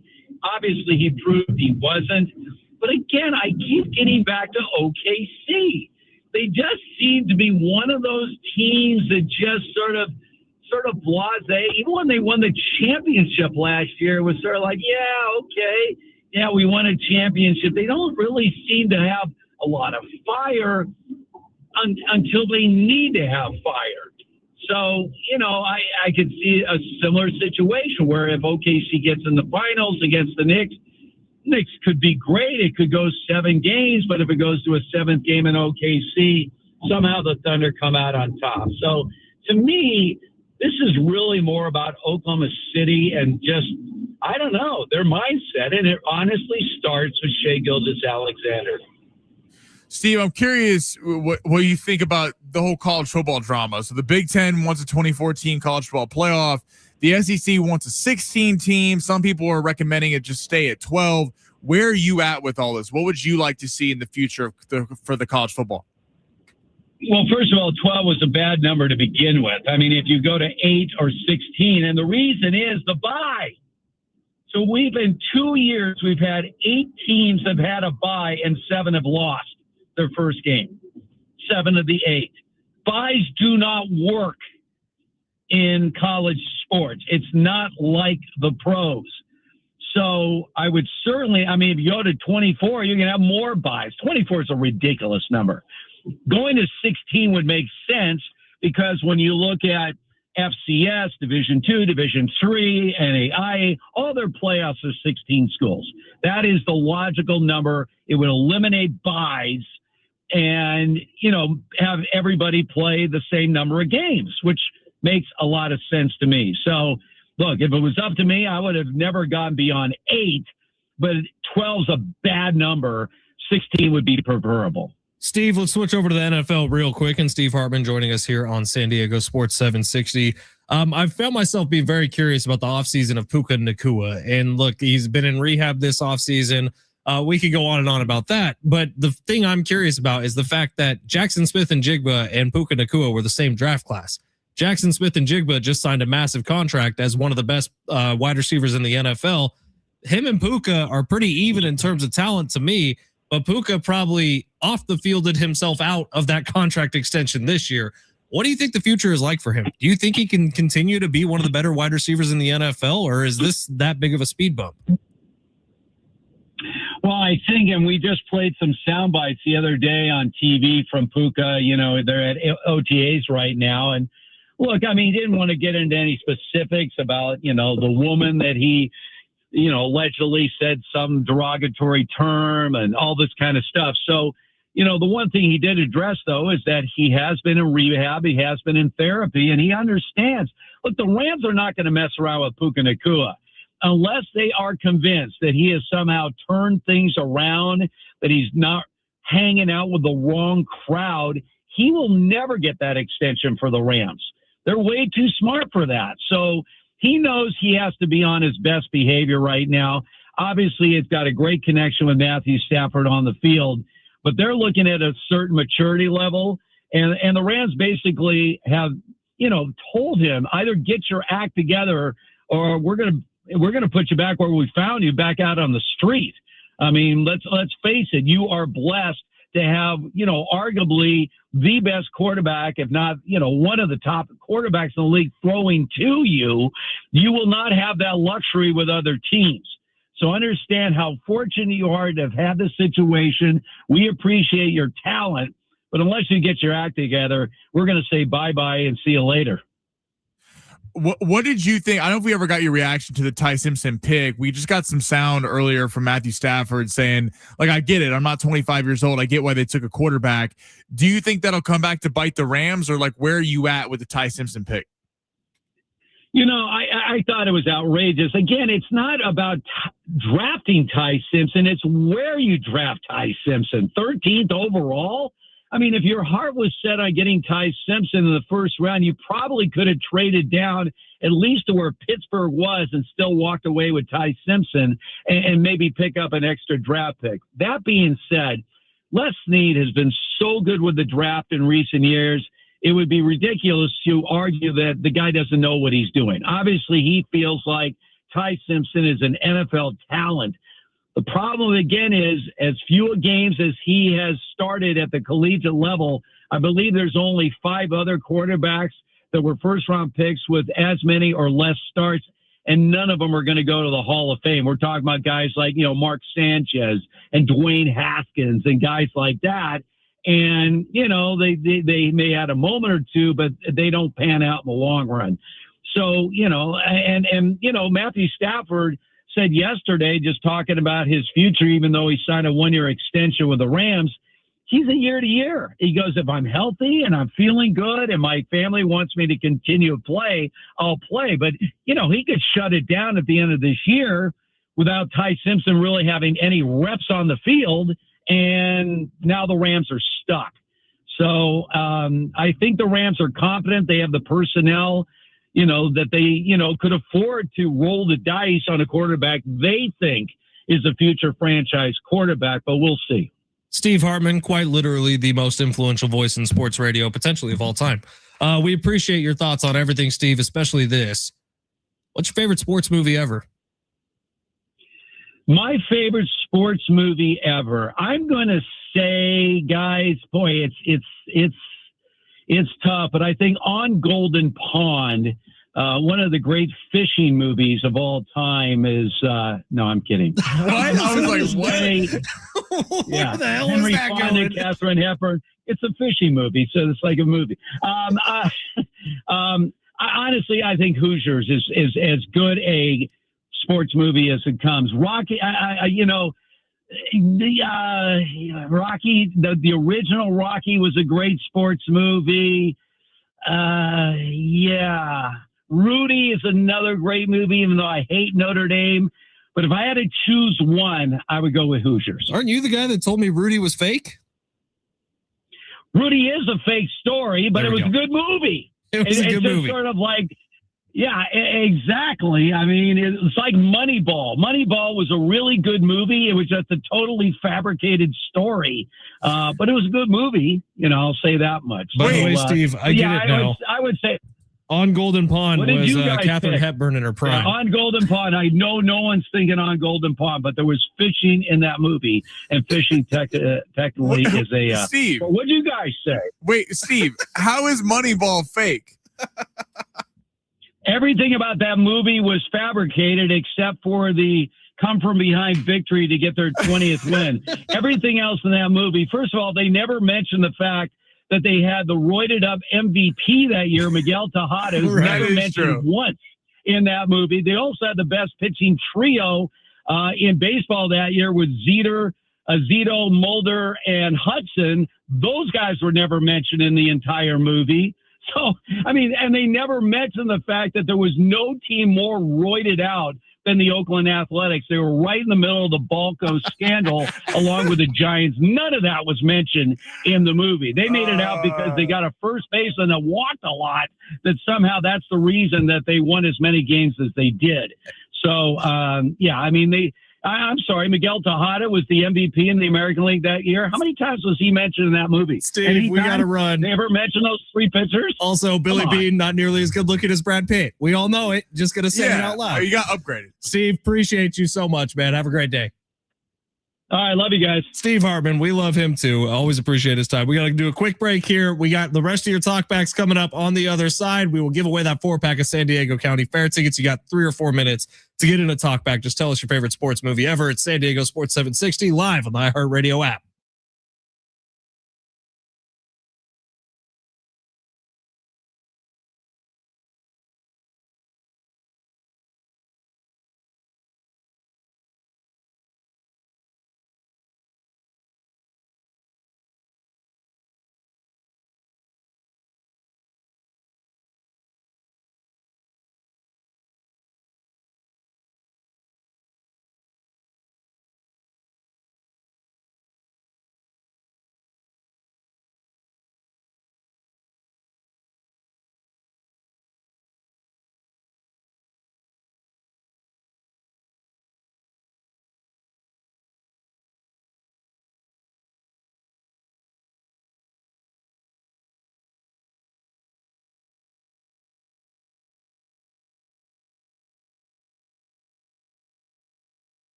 San Diego Sports 760, Ben Fletcher, Sammy Long for a final time this week. We will be back on Monday. I asked Sammy to do something very important during this last commercial break.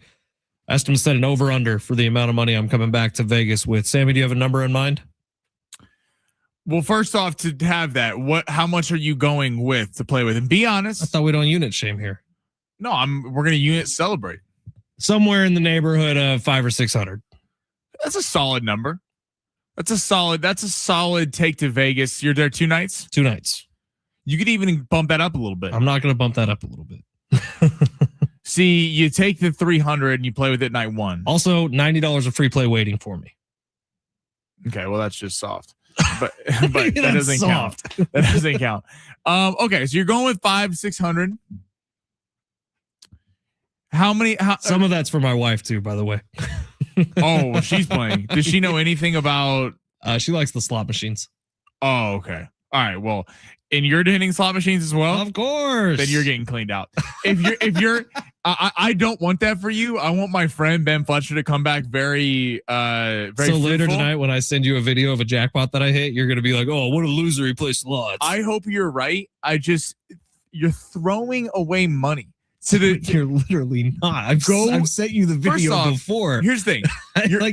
You're in Las Vegas. You're in Las Vegas. Sure. The beautiful thing about Las Vegas, which is BS, but we don't have it here, is you can't really play craps in California. I'm gonna play craps. My brother-in-law and I, we love playing craps. Good, because you can actually make money playing craps. In Vegas, you actually get to roll the dice. There's a law here that you can't roll dice, so you can't play real craps out in California, which is a whole story for another day. But if you're gonna spend half your money, in New York City, you're allowed to roll craps now. Yeah, like just got approved. What's gonna happen if we touch dice? It's such a dumb law. Like, what are we doing here? So what's the number? I think you come back with 300. Then it's gonna be less, because if I'm down to 300, the rest of it's going to. So 0. Yeah. Because if you told me you were just playing craps and blackjack, I would have faith in my guy that you were gonna do that too. I know, but here's the problem. You're going to go to the slot machine. You're going to lose $100, $200. Then you're going to be playing tighter at the craps table, because that's what happens. You're not playing liquid. You're not playing free and fluid. Like, you got a couple Coronas coming, just relaxing at the table. Now you're playing because you hit the slots. All it's going to take is one time. Sammy's going to hit a big win on a slot machine and he'll be the converted. You know why I don't have faith in you? Because I know you're going to be tired tonight. So you're going to go, I'm not going to deal with the table. What do I look like? I'm not going to do the table. I'm going to go to the slot machine. You're going to blow through half your money on the slot machine. And they're going to be chasing it tomorrow night at the book or at the craps table, where if you flipped it and went craps first and blackjack and then hit the slots is a little bit of a bonus, chill out while you're having a drink, there'd be a whole different thing. Vegas, you have to have a mindset and a plan, and you don't have a plan right now. Okay. It sounds good. So I just have to come back with one singular dollar and I win. And we're all good to go. All right. It is San Diego Sports 760. Sammy, do we have our talk back winner for the 4-pack of tickets to the San Diego County Fair? We do. Brian. Favorite sports movie's got to be Bull Durham with Kevin Costner, Susan Sarandon. What a great movie. So many good lines in that. Yeah, that's definitely first. John C. Reilly plays the catcher. It's a great movie. Hell yeah. Susan Sarandon in her heyday. That movie made Rich Ornberger fall in love. I tell you what. Oh, really? You talk to Rich about That's Susan Rich's Sarandon girl? in Bull Durham, those high jeans that she was wearing, and Rich can go on for 2 hours talking about her. All right, that's it for us this week. Thank you to everybody who was a part of the show this week. A huge thank you to Steve and Annie for coming on today. If you missed our interview with Annie Heilbrunn, I thought she said a couple of really good things, some insight into the Joe Musgrove recovery. You can find it on the podcast a little bit later on. Sammy, what do you have coming up today on? We got Coach Quintera. There's a little scheduling conflict. He's coming up at 2:30. Going to get into the NBA, the potential NBA Finals matchups a little bit. Talk some Padres as well as a little boxing, and most importantly, Ben Fletcher. Win some money this weekend. I'm going to do my best. I'm going to do my absolute best. Also, this Sunday, don't forget, we have the one of the last 2 tune-ups for Team USA's national soccer team. They're playing against Senegal in Charlotte, North Carolina. You can hear that game right here on San Diego Sports 760 at 12:15. I will see you all Monday. You are in Sammy's hands now. Good luck. Who knows where that's going? Who knows? Schaefer and Sliwa got more fair tickets a little bit later on today. See ya.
This report is sponsored by AutoZone. Get in the zone.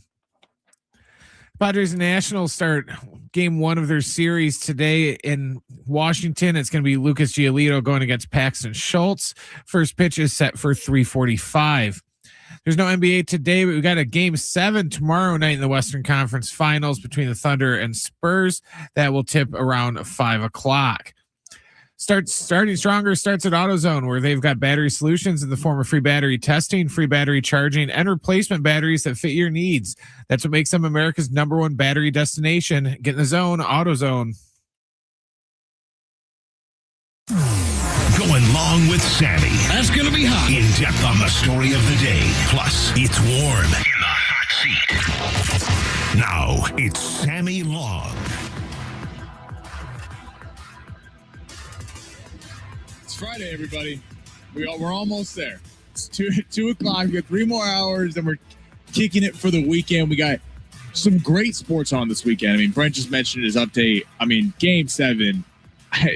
This one's going to be fantastic. This is going to be must-watch TV, regardless if you're a Spurs fan, a Thunder fan, or neither. This is going to be fun because this has been the matchup that we've been waiting for all year. And I'm going to get a little bit more into that matchup coming up about 10 to 15 minutes. We got Coach Quintera coming on. Usually comes by Fletch and I show Thursdays at 1:30, but I got him today coming up at 2:30, talking some Padres ahead of this series against the Nationals. We'll get to that. Plus, a controversial heavyweight fight outcome in the boxing world last weekend. What does this mean for crossover fights going forward? We're going to get to that in just about 10 as well. We'll start with the pods. This is I feel like I say this every time. Sure, like, yeah, I know, Sammy, it's a big set. It is a big set. It's a big set against the Nationals because I was going over the standings earlier, and I know people go, it's early. Well, yeah, it's about to be June, but it's not necessarily early anymore, especially in regards to the standings. I mean, let's go back 2 weeks ago.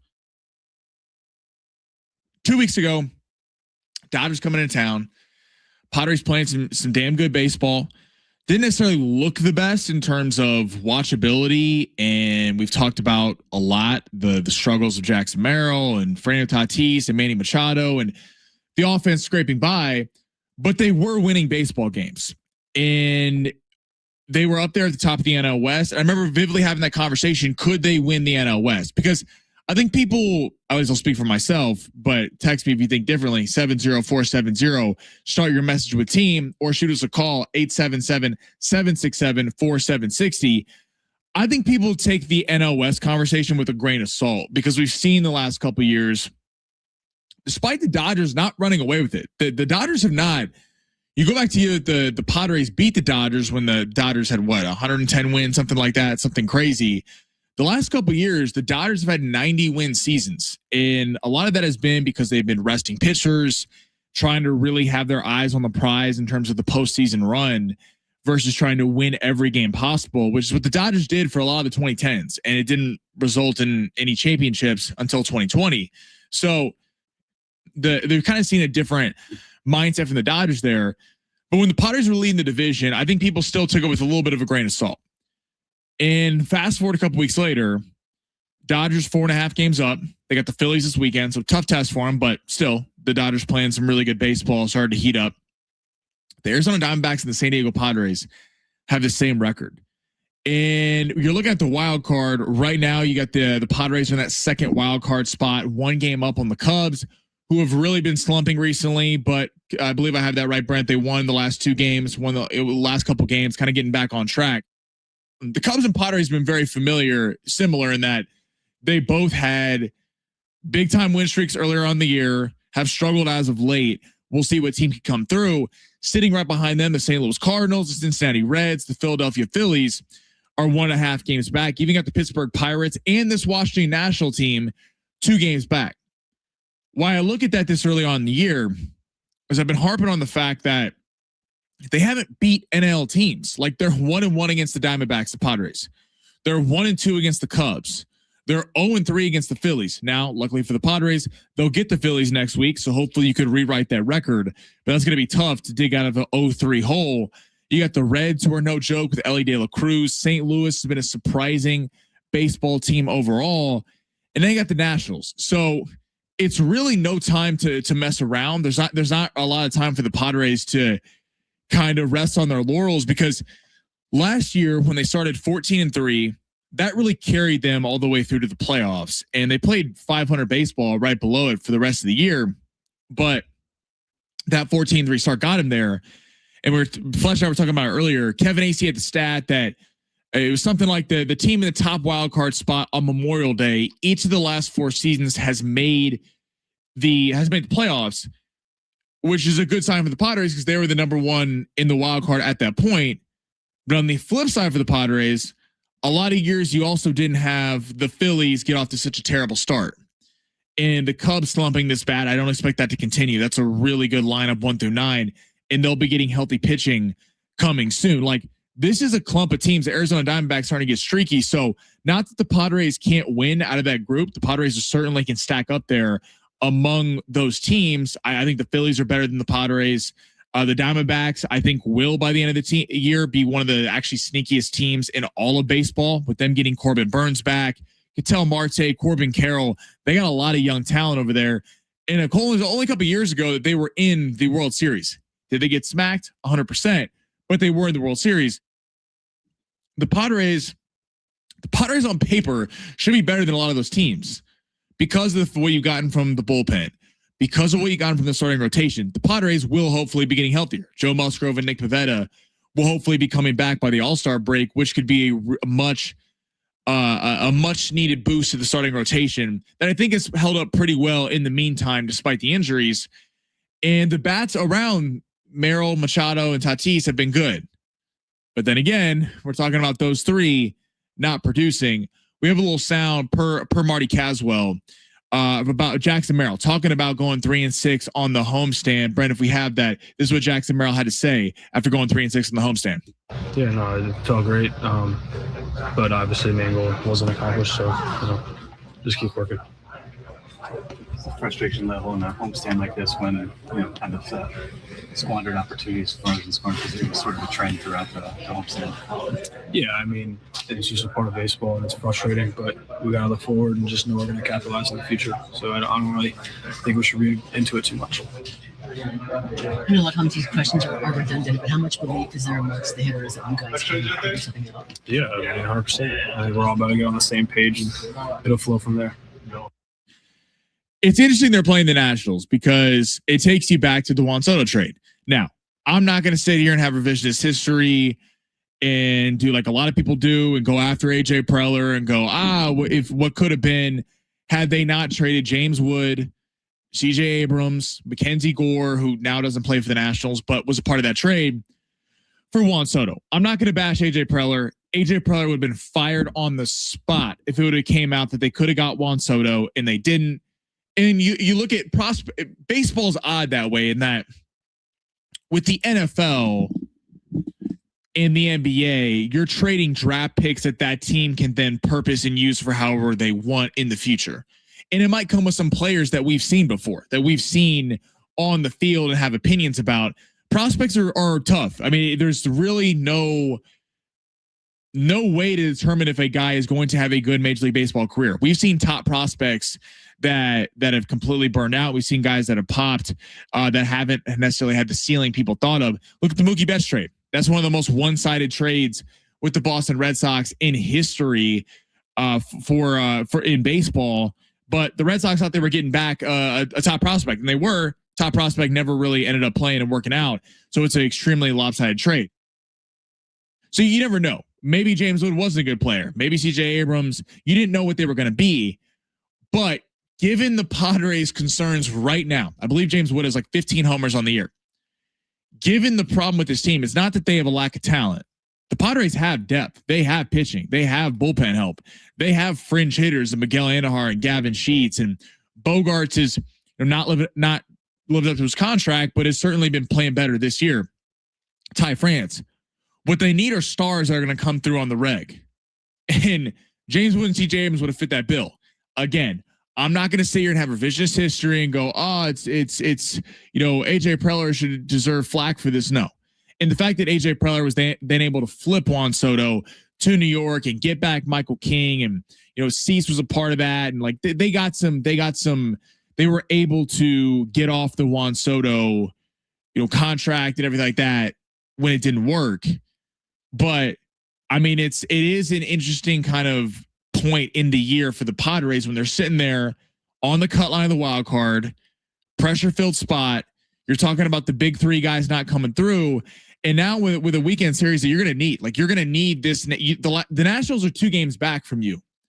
The last thing you are 3 games back from you. The last thing you want to do is keep slumping. Give the Nationals some leeway there, some ability to move up in the standings. You're falling back even farther in the NL West, where you're not even worried about the Dodgers anymore. You're worried about the Diamondbacks. So for all that to say, it's a crucial weekend for the Pods.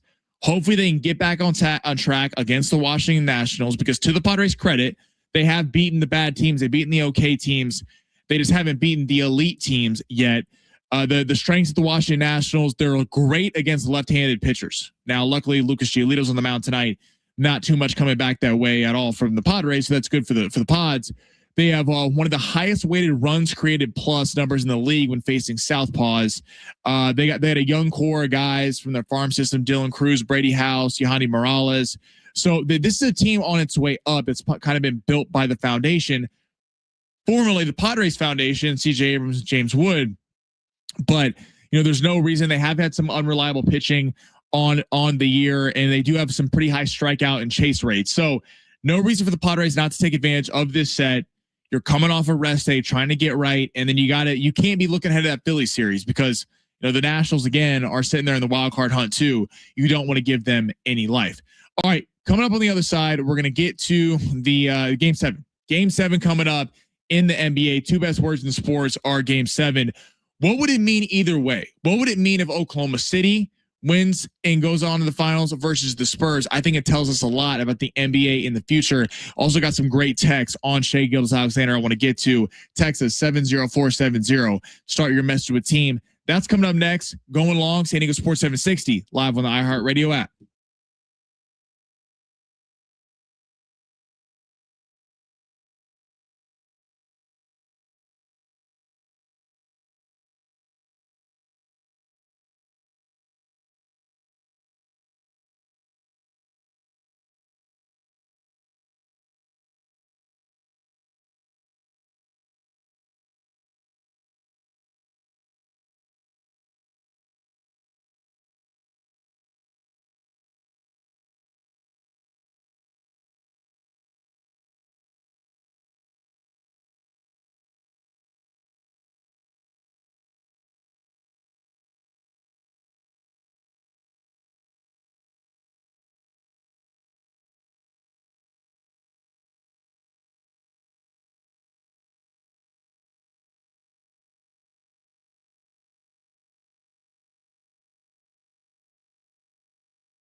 San Diego Sports 760 and the iHeart Radio present our 2026 iHeart Radio Music Festival, the biggest music event of the year. Legendary performances from the biggest names in music and once in a lifetime collaborations. We'll announce the complete lineup for this year's show and let you know how you could win tickets before they go on sale. Everything you need to know happens Tuesday morning at 8 a.m. Another once in a lifetime music event from iHeart Radio and San Diego Sports 760.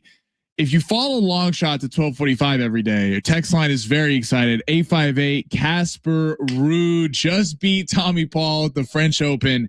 Hit a little catch there for long shots. So shout out to everyone who was tailing us at 1245 yesterday and today. Fun tennis tournament actually out. One of the majors with Djokovic goes down today. Yannick Sinner goes down yesterday. Carlos Alcaraz isn't playing in it, so you're gonna get a new winner, which kind of add another face into the top of the tennis world. So very excited for all that. Brent, we were talking earlier, Fletch and I, about what our favorite sports movies of all time were. That's how we won tickets to the fair. People won tickets. What is your favorite sports movie of all time? By a sport or just like in general?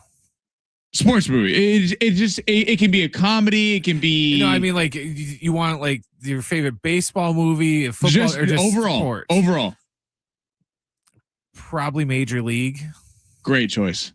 Yeah, Major League. See, I was having a hard time. We were going back and forth about this. I was having a hard time separating the major leagues, the semi-pros, the Kingpins, the Talladega Nights from the. Like, remember the Titans, Rockies, Miracles, because they're like serious. But Major League is just a great film and it's hilarious. Dude, my favorite, like probably one of my favorite sports movie moments is at the end when Tom Berenger points to the crowd. Yeah. And then he gets dusted off and then he just gets back up and just points again. And, you get Euchre and everything. You never take Joe Boo's rum. Never take Joe Boo's rum. Yeah, great. Hit us with a text 70470. Start your message with team. What the best sports movie of all time is? Yeah, it's like I'm an Any Given Sunday guy. Rocky, I put in a different category because I can't sit there and like say a movie's better than Rocky when Rocky's unreal. Rocky 3 is probably a hot take. Probably my favorite Rocky because you have Mr. T in it and you have Apollo. That's the first one they actually blocked in too. Oh, really? Yeah. What do you mean, like the fight scenes? Yeah. If you watch Rocky 1 and 2, him and Apollo never block. They pretty much just sit there and throw haymakers at each other for 16 rounds. Oh, yeah. There's not an actual block thrown until Rocky 3. Yeah. Oh, that's interesting. I gotta go back and watch that. That's great. All right. Well, shoot us a text if you're if you got a spicy one for us. But let's go to the NBA. So last night was fun. In that, well, it wasn't a great game, but it was fun that we're getting to a game 7. San Antonio puts a beat down. Wemby with 28. Stephon Castle at 9 assists. SGA. Now, SGA had 15 points. Not a good night for Shai Gilgeous-Alexander. And it's funny how much criticism SGA gets from the former players in the national media. I get it from fans. Like I expect, fans like.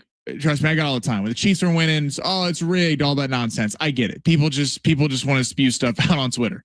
But it's rare that we see this whole flopping narrative come so much from former players. Like we've had Jay Williams chime in on this. And some big time pundits. Michael Wilbon had this to say about if SGA goes back to back, he won the back-to-back MVPs. If he wins a second championship, this is what Michael Wilbon from PTI had to say. Just depends on whether they win. Winning covers all this stuff. Yeah. The deodorant that covers all stink is winning. And if Shai Gilgeous-Alexander goes back to back and he's on deck and he enters next season as a 2-time champion and 2-time MVP, guess what? There'll be kids out in the playground learning how to fly. Oh, no. Listen. Please, no. You know what, Alan? Please, no. People may not. Jay's leaving. Jay's leaving. Jay, but you guys know I'm right. Okay, so bunch of kids flopping. Now, people growing up playing basketball, I'm sure if you're out there, you got a kid or you go hoop at the rec. Everyone emulates what they see. I mean, when I was growing up playing basketball, I kind of missed the not that me going to play basketball mattered, but I missed the whole just trying to shoot from the outside. Now, maybe I wasn't athletic enough, so I was down trying to rebound. But my favorite player growing up as a Laker fan, Kobe Bryant and Shaq. That's why I like the inside game. They need a bunch of kids come after, and when the Warriors came out with Klay Thompson, Steph, and it changed. You started seeing everyone want to jack it up from the logo, number one, and number two, the whole traditional center is kind of out of the NBA. We don't see that anymore. I mean, Wemby is a hybrid center. He's hitting threes. He can take you off the dribble. Like, you don't see a traditional Shaq-like center in today's where you're a terrible free throw shooter, but you just dominate inside, because the other team would just draw you out and they can attack you defensively in so many ways. But SGA, so much is made about the flopping. And is he a generational type player? Because he has the numbers of that back-to-back MVPs, won the finals last year. If he wins on Sunday, they're going to be a favorite to beat the Knicks in the finals, where I think that's actually a good series. But let's just say he wins another finals. He's going to have the hardware and to say I'm the face of the NBA. But I'm surprised how much hate he does get. And I go back and forth because part of me doesn't want to discredit SGA because he's a great player. And he is a great player. He's a tremendous player that is just very good at what he does. But on the flip side, I talked about this yesterday. I don't know that I would say Shea's box office. Like Anthony Edwards' box office, Luka's box office, Wemby's box office, Kobe was box office, LeBron, Michael, Bird, Magic. Those were box office type players. Allen Iverson, box office type players. You had to go watch him. Shea's just a really good player, and it didn't help. We got this text from the 858 earlier. Free throws attempted. Said SGA in game 6, 15 points, 4 assists, 6 of 18 from the field, 0 of 5 from 3. His fewest points in any game all season, and his worst plus minus since the 2025 Western Conference Finals. Cried over Underdog's board game. If you saw that story, he was suing Underdog. They made it was Operation, right, Brent? Operation. They made a board game that if you touch the side of it, he would cry out for help. So SGA is suing. Pretty funny. You can look that up. Then proceed to have his worst playoff game of his career. He's just a regular guy without that whistle. This is where tomorrow is so crucial for how we're going to look at SGA, because the NBA is they're going to swallow the whistle tomorrow night. The last thing the NBA wants is, because everyone's going to be watching, this is going to draw massive ratings tomorrow night, is SGA shoots 20 free throws. Maybe it's not even fair to SGA. Maybe he should be getting 20 free throws because he gets to the line. But if he shoots from a big clip from the free throw percentage, and we've seen it change from San Antonio to Oklahoma City for how many times he gets to the free throw line, and the Thunder win, they are going to get crushed. I mean, they are going to get killed from media, from fans, from everywhere. So this is SGA's opportunity. If SGA wants to shut everyone up, and SGA shouldn't care what I say or what anyone says, because as long as he's winning, I'm sure they're like, yeah, sure, you can talk about how annoying we are and everything, but we'll keep putting rings up there. But if they don't, and if SGA loses this game on his home floor, even if he wins and it's Jared McCain and it's Chet Holmgren and it's Lou Dort and Alex Caruso come up to save him, and it's not SGA having a big time performance, people are going to criticize SGA. And so he said it was the biggest game of his career. I agree, because they're going to look back to last year. He's been in 2 game 7s last year. Game 7 against the Denver Nuggets. I give him all the credit in the world. 35 points, slaughtered the Denver Nuggets in that game. But let's go back to the NBA Finals, game 7. Now, Shea at 29 points was great in that game. Tyrese Halliburton gets hurt in the first 4 minutes. And there's always going to be that question, because all of us watching that game live, Halliburton started at 9 points? He had three straight threes. So there's always going to be that what if Halliburton didn't get hurt?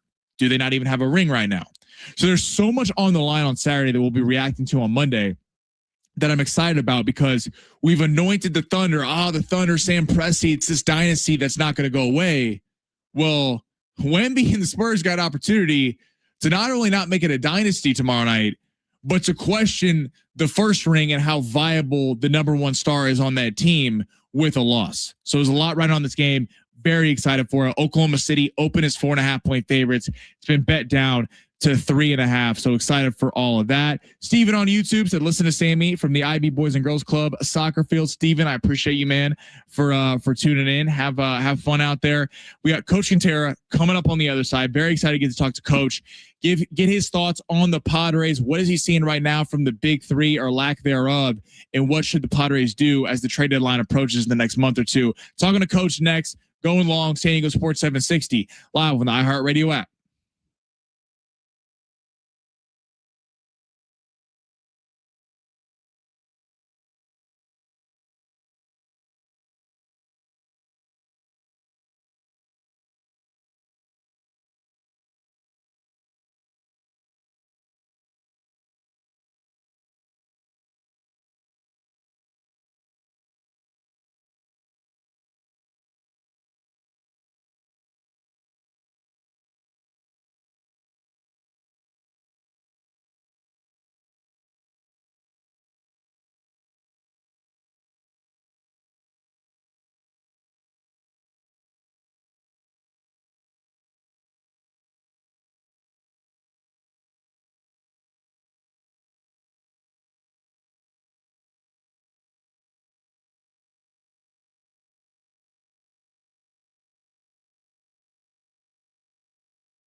This report is sponsored by America 250. The Padres are in Washington to start a series with the Nationals tonight. It's going to be Lucas Giolito going against Paxton Schultz. 3:45 is going to be first pitch. There's no NBA today, but we got a game 7 tomorrow in the Western Conference Finals between the Spurs and the Thunder. They will tip off after 5 o'clock. This July 4th, celebrate at America's Block Party, a can't-miss concert at the Los Angeles Memorial Coliseum. Hosted by America 250, see music performances from major artists, patriotic tributes, and kick off Giving 4th to make it the largest day of giving. Learn more at america250.org.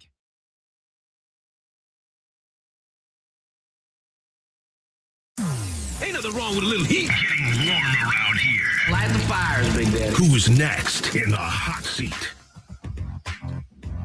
Coach Terry's going to be joining us in just a second, talking some Padres. I was thinking at the break, I'm curious what Schaefer and Slee think about this, but it's interesting, like, what draws bigger ratings? Like, the Thunder against the Knicks or the Spurs against the Knicks? I think people would rather watch the Spurs against the Knicks because people don't like the Thunder, but I think the hate watch of the Thunder could draw massive ratings in that people are really going to be rooting for the Knicks in that series, a majority of the country. Curious, especially with the ratings, what it would do in that. Joining me right now, though, Coach John Quintera, the man. Coach, thank you for hopping on today a little bit later than usual. It's all right, Sammy. Good to talk Padre baseball with you, and I'm looking forward to that basketball game. That should be an absolute war. Oh yeah. We'll get to that one in a second because I want to get your thoughts on that. But these Padres, so kind of went over earlier. They're sitting second in the wild card. There's a bunch of teams clumped there with the Diamondbacks and the Cubs and the Phillies and all that. But obviously not a good series against the Phillies. What do you make? Like, so much has been made about Merrill, Tatis, and Machado. Which of those three is concerning you the most as of right now?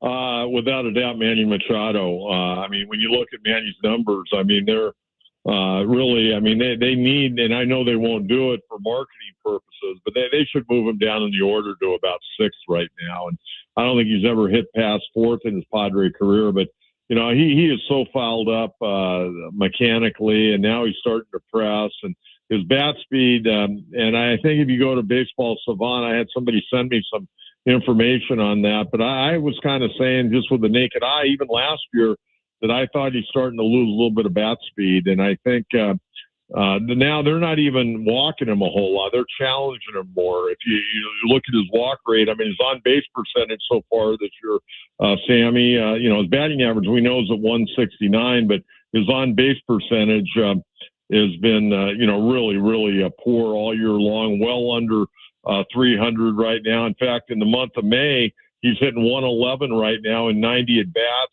and 188 on base percentage. That's not going to get it done. And, when you look at OPS plus, when you got a ball player that's at 100, that's an average major league player. Manny's normally, around 120 to 130, and he's had higher years than that. But right now, his overall OPS plus is 71. I mean, that's a guy that a lot of times either gets shipped to the minors or gets released. And you're obviously not going to release him with all the money. Right now, he's a minus 0.5 WAR player this year, hitting 169. So I'm very concerned. I mean, he's hitting third or fourth in the lineup, and this team's not getting the job done. They're the worst hitting team in baseball right now. In the month of May, the team overall is hitting 196 with a 267 on base percentage and a 598 OPS. I mean, those are numbers you see normally for a team that's in last place. So, Arizona's tied them right now. I think we have to be very concerned, Sam, about the NL Central because all those teams are, right around 500 or a little bit better right now. So that could be a little bit of a concern is that National League Central. What would you do if you're AJ Preller? Because it is an odd situation where the pitching staff, despite no Joe Musgrove and Nick Pivetta right now, has held up its end of the bargain. I mean, the bullpen's been great. The starters has it been always the best performances? No, but I think Walker Buehler, Randy Vasquez has at least kept them in games. Do you see them as like a piece away from the bats, or like how would you attack this trade deadline, knowing that this team, despite the good record, doesn't always feel like a World Series contender? Well, they're not a World Series contender. I think we're all fooling ourselves. The organization continue to say, well, we're trying to put a championship ball club on the field. Well, I thought the window of opportunity was slowly closing, but what I'm seeing right now, it's closed. And the problem you got is we're going to see a lot of the same cast of characters again next year. They're just going to be a year older. As far as the pitching staff, guys have done a great job. I mean, we can talk about Walker Buehler, high ERA, and Canny, he pitched pretty well the other day, I thought. Randy Vasquez shown a little bit of chinks in his armor lately, but he got off to a good start and doing a good job. Lucas Giolito, who's pitching tonight, has been, I think, very good in his first couple of starts. I expect him to be a very consistent pitcher. Doesn't walk a lot of guys. He'll give up some home runs, but normally he won't walk a guy in front of a home run.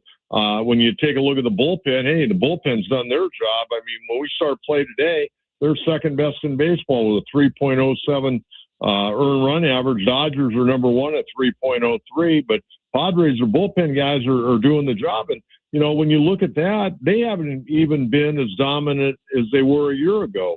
I mean, Morejon, I wouldn't say he's having a great year. He's having an okay year right now. Estrada's been okay. Wandy Peralta's ERA has been pretty good, but he hasn't exactly been a shutdown reliever when he's come in. But at the end of the day, they're the second best bullpen in baseball. I just hope they don't get overworked as we work our way towards, late September and hopefully playoffs in October. If I'm AJ Preller, I don't know what to do with this ball club. I mean, take a look at it. You got your second baseman on the IL right now hitting 144. I don't know if there's any real rush to bring Cronenworth back right now, the way Fernando's played second base. Bogarts is playing a great shortstop. Manny's doing good at third, just can't hit. The outfield, Laureano's struggling, probably putting a lot of pressure on himself because he's a free agent, and he'd like to have the same year this year that he had last year. Merrill looks like he's lost complete confidence. Now, he got a couple of hits off of one of the best pitchers the other day in baseball. Let's see how that goes tonight. But they've adjusted on him. He hadn't adjusted to the league. They're hitting him with a lot of high fastballs and then coming down and in with that hard breaking ball. And he's having a hard time. Right field, depending if Fernando's out there or not, you got Castellanos still trying to get to the 200 mark. Gavin Sheets has been okay. But Fermin can't, he's hitting in the 140s right now. I mean, I've never seen a team for an extended period of time have so many guys struggle. And I've been watching Major League Baseball since, I was a little boy back in the middle 60s. Well, yeah. So were you surprised? You kind of mentioned it there, like the bullpen has been holding it down, and it's tough to know what AJ Preller is going to do. But like we saw the report last week about Aroldis Chapman and Josh Hader, the Padres possibly checking in on them. Do you think that's simply to not burn out Mason Miller's arm, or like do you like them targeting bullpen despite the need with the bats? Well, I think they've got to continue to shorten games because their pitching has already shown they're a 5-inning group. And if you get 6 innings, give them a big hug and an extra bottle of Gatorade, okay? But no, I think you got to shorten these games. You got to put pressure on the other team that if they don't have the lead by the end of the 6th inning, they got big boys coming out of that bullpen at you. And their big boys right now are pretty good, but they could get even better. And the other name I'm going to throw in there for you is a guy that I watched pitch the other night. He gave up a homer against the Dodgers, but a former starter for the Colorado Rockies, Antonio Senzatella. He's a walk-away free agent for the most part. They do have a $14 million option on him, which I'm sure they're going to decline. And so if he went to another ball club, that team would be on the hook for the option, and they could decline that. So you might be able to get a guy like Senzatella, fairly cheap. He doesn't have the reputation of a Chapman or a Hader. And I don't necessarily want to see Josh Hader come back. He did a good job here for the most part, but there was some controversy about when he was going to pitch and how much he could pitch, and if he could pitch on 3 days in a row, stuff like that. You don't need that. You got to give your manager complete flexibility and get those guys out there when they need to be out there. And but Senzatella's 4.0, his ERA's in the 1.3s right now. He might be a guy that's available and you can get for a little bit cheaper, and he got a pretty good arm. Coach John Gutera going live on San Diego Sports Talk. Make sure to go shoot him a follow on YouTube. Coach, what do you think about flipping to the NBA?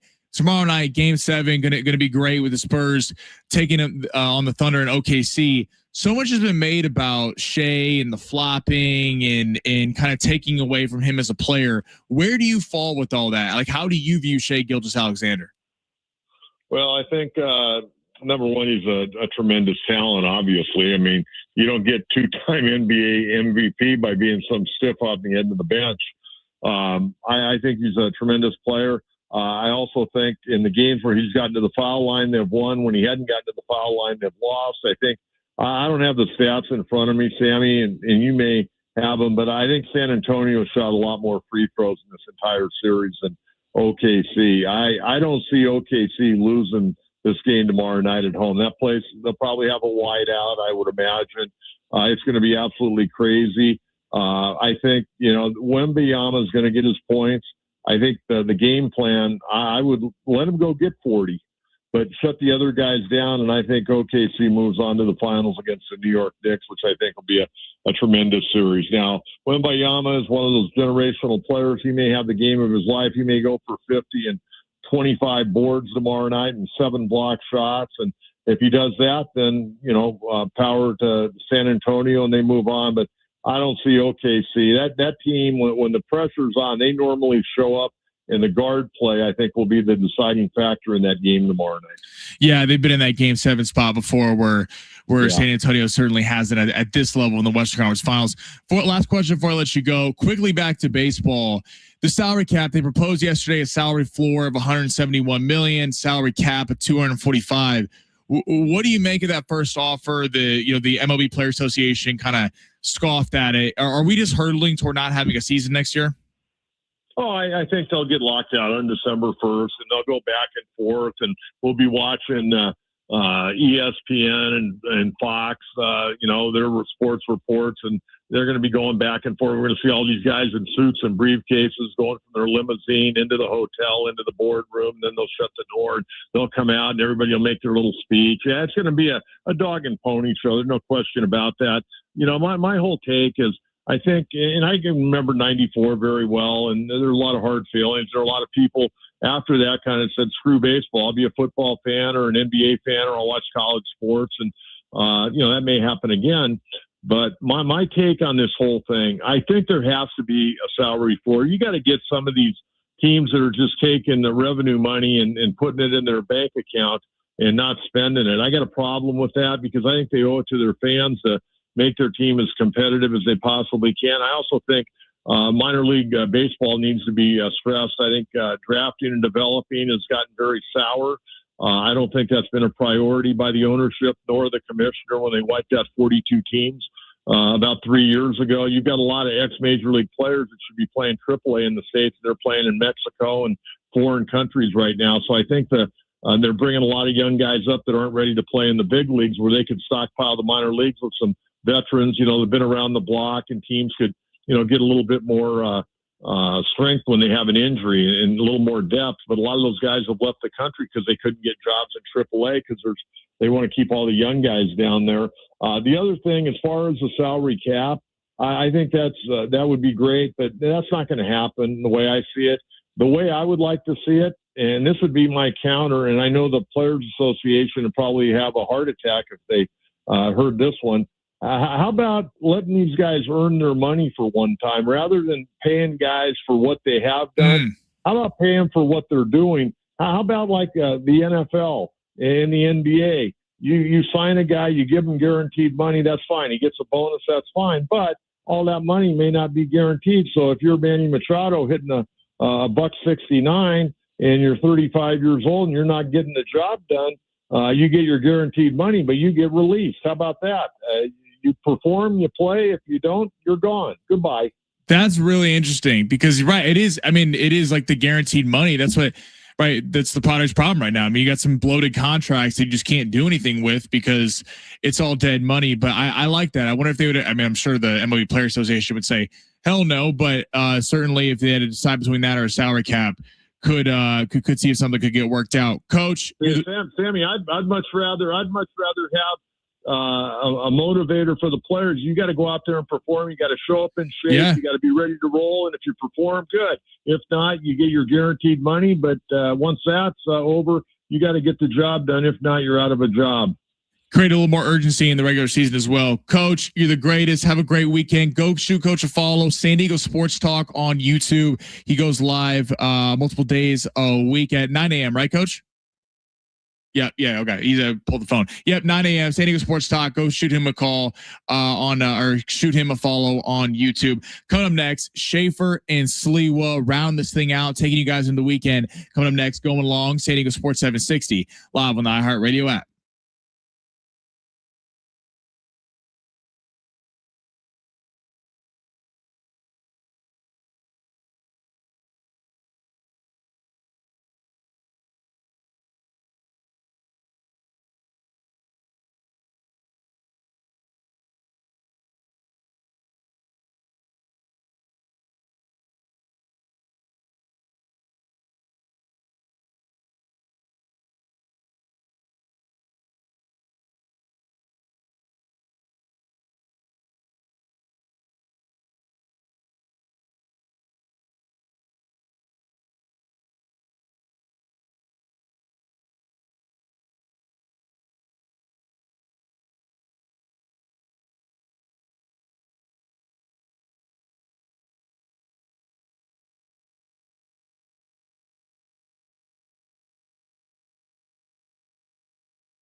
we were out at a golf course yesterday. The boys were out at Novo Brazil. Oh, please. You were inside. We had I got sunburned. Yeah, you did. Bad yesterday. Okay, quick story about the event you guys were at yesterday, right? Yeah. So at Singing Hills, part of you guys are supporting Keg and Bottle, which is obviously a good sponsor of ours, Tony Kunja. I got a cousin that calls me yesterday. So I just want you to know there was an event yesterday at a golf course. This is what he's telling you? No. I'm updating you. Yeah. Which probably had, let's just say, a couple hundred Chaldeans. Yeah. Okay. Yeah.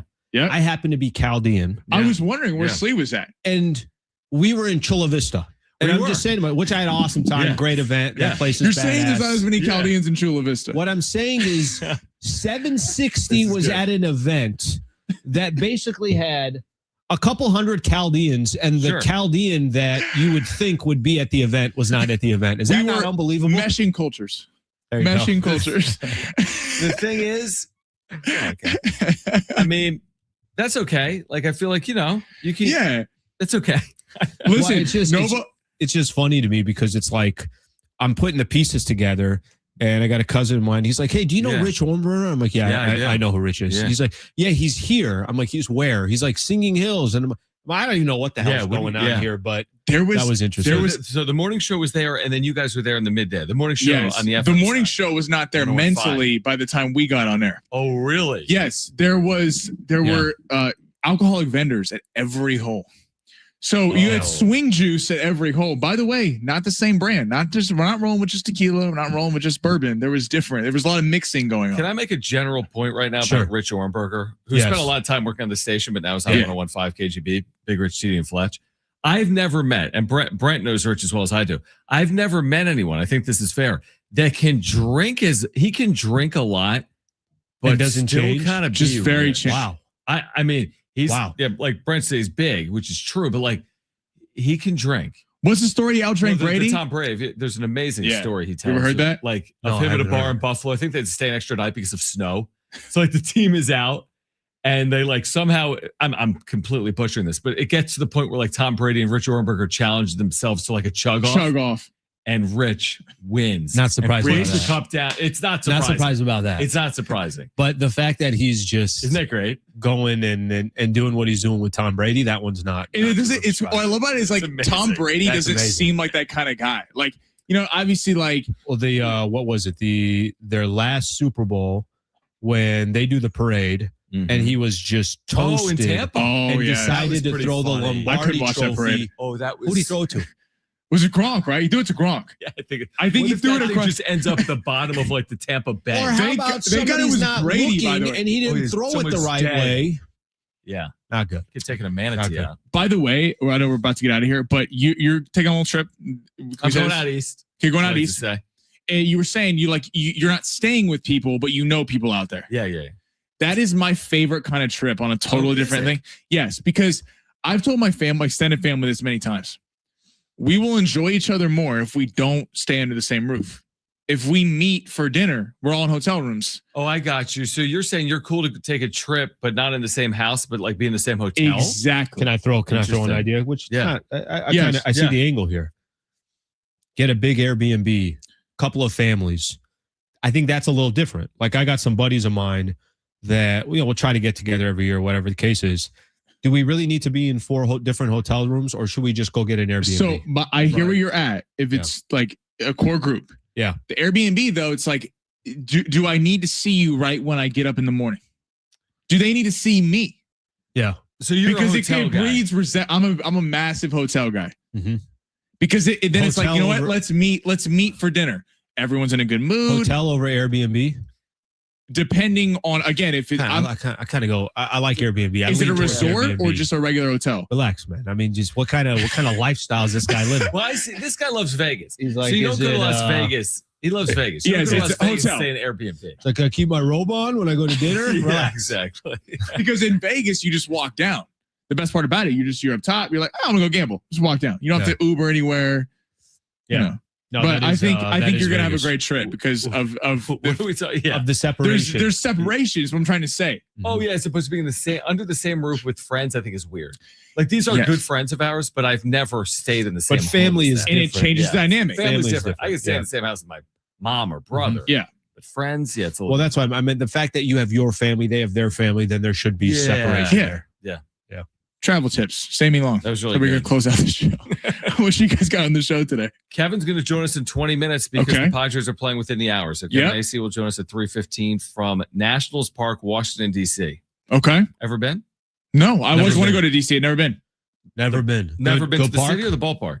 Never been to the ballpark. Neither. I've never been to the ballpark. Oh, I've only been in New York. I grew up. Wait. My dad, was in You set D.C. that my up. entire childhood, but that team didn't exist. You set that up I see. like, oh, you got to get to I was that asking, ballpark. have you guys been to D.C.? DC's amazing. DC's I amazing. love D.C.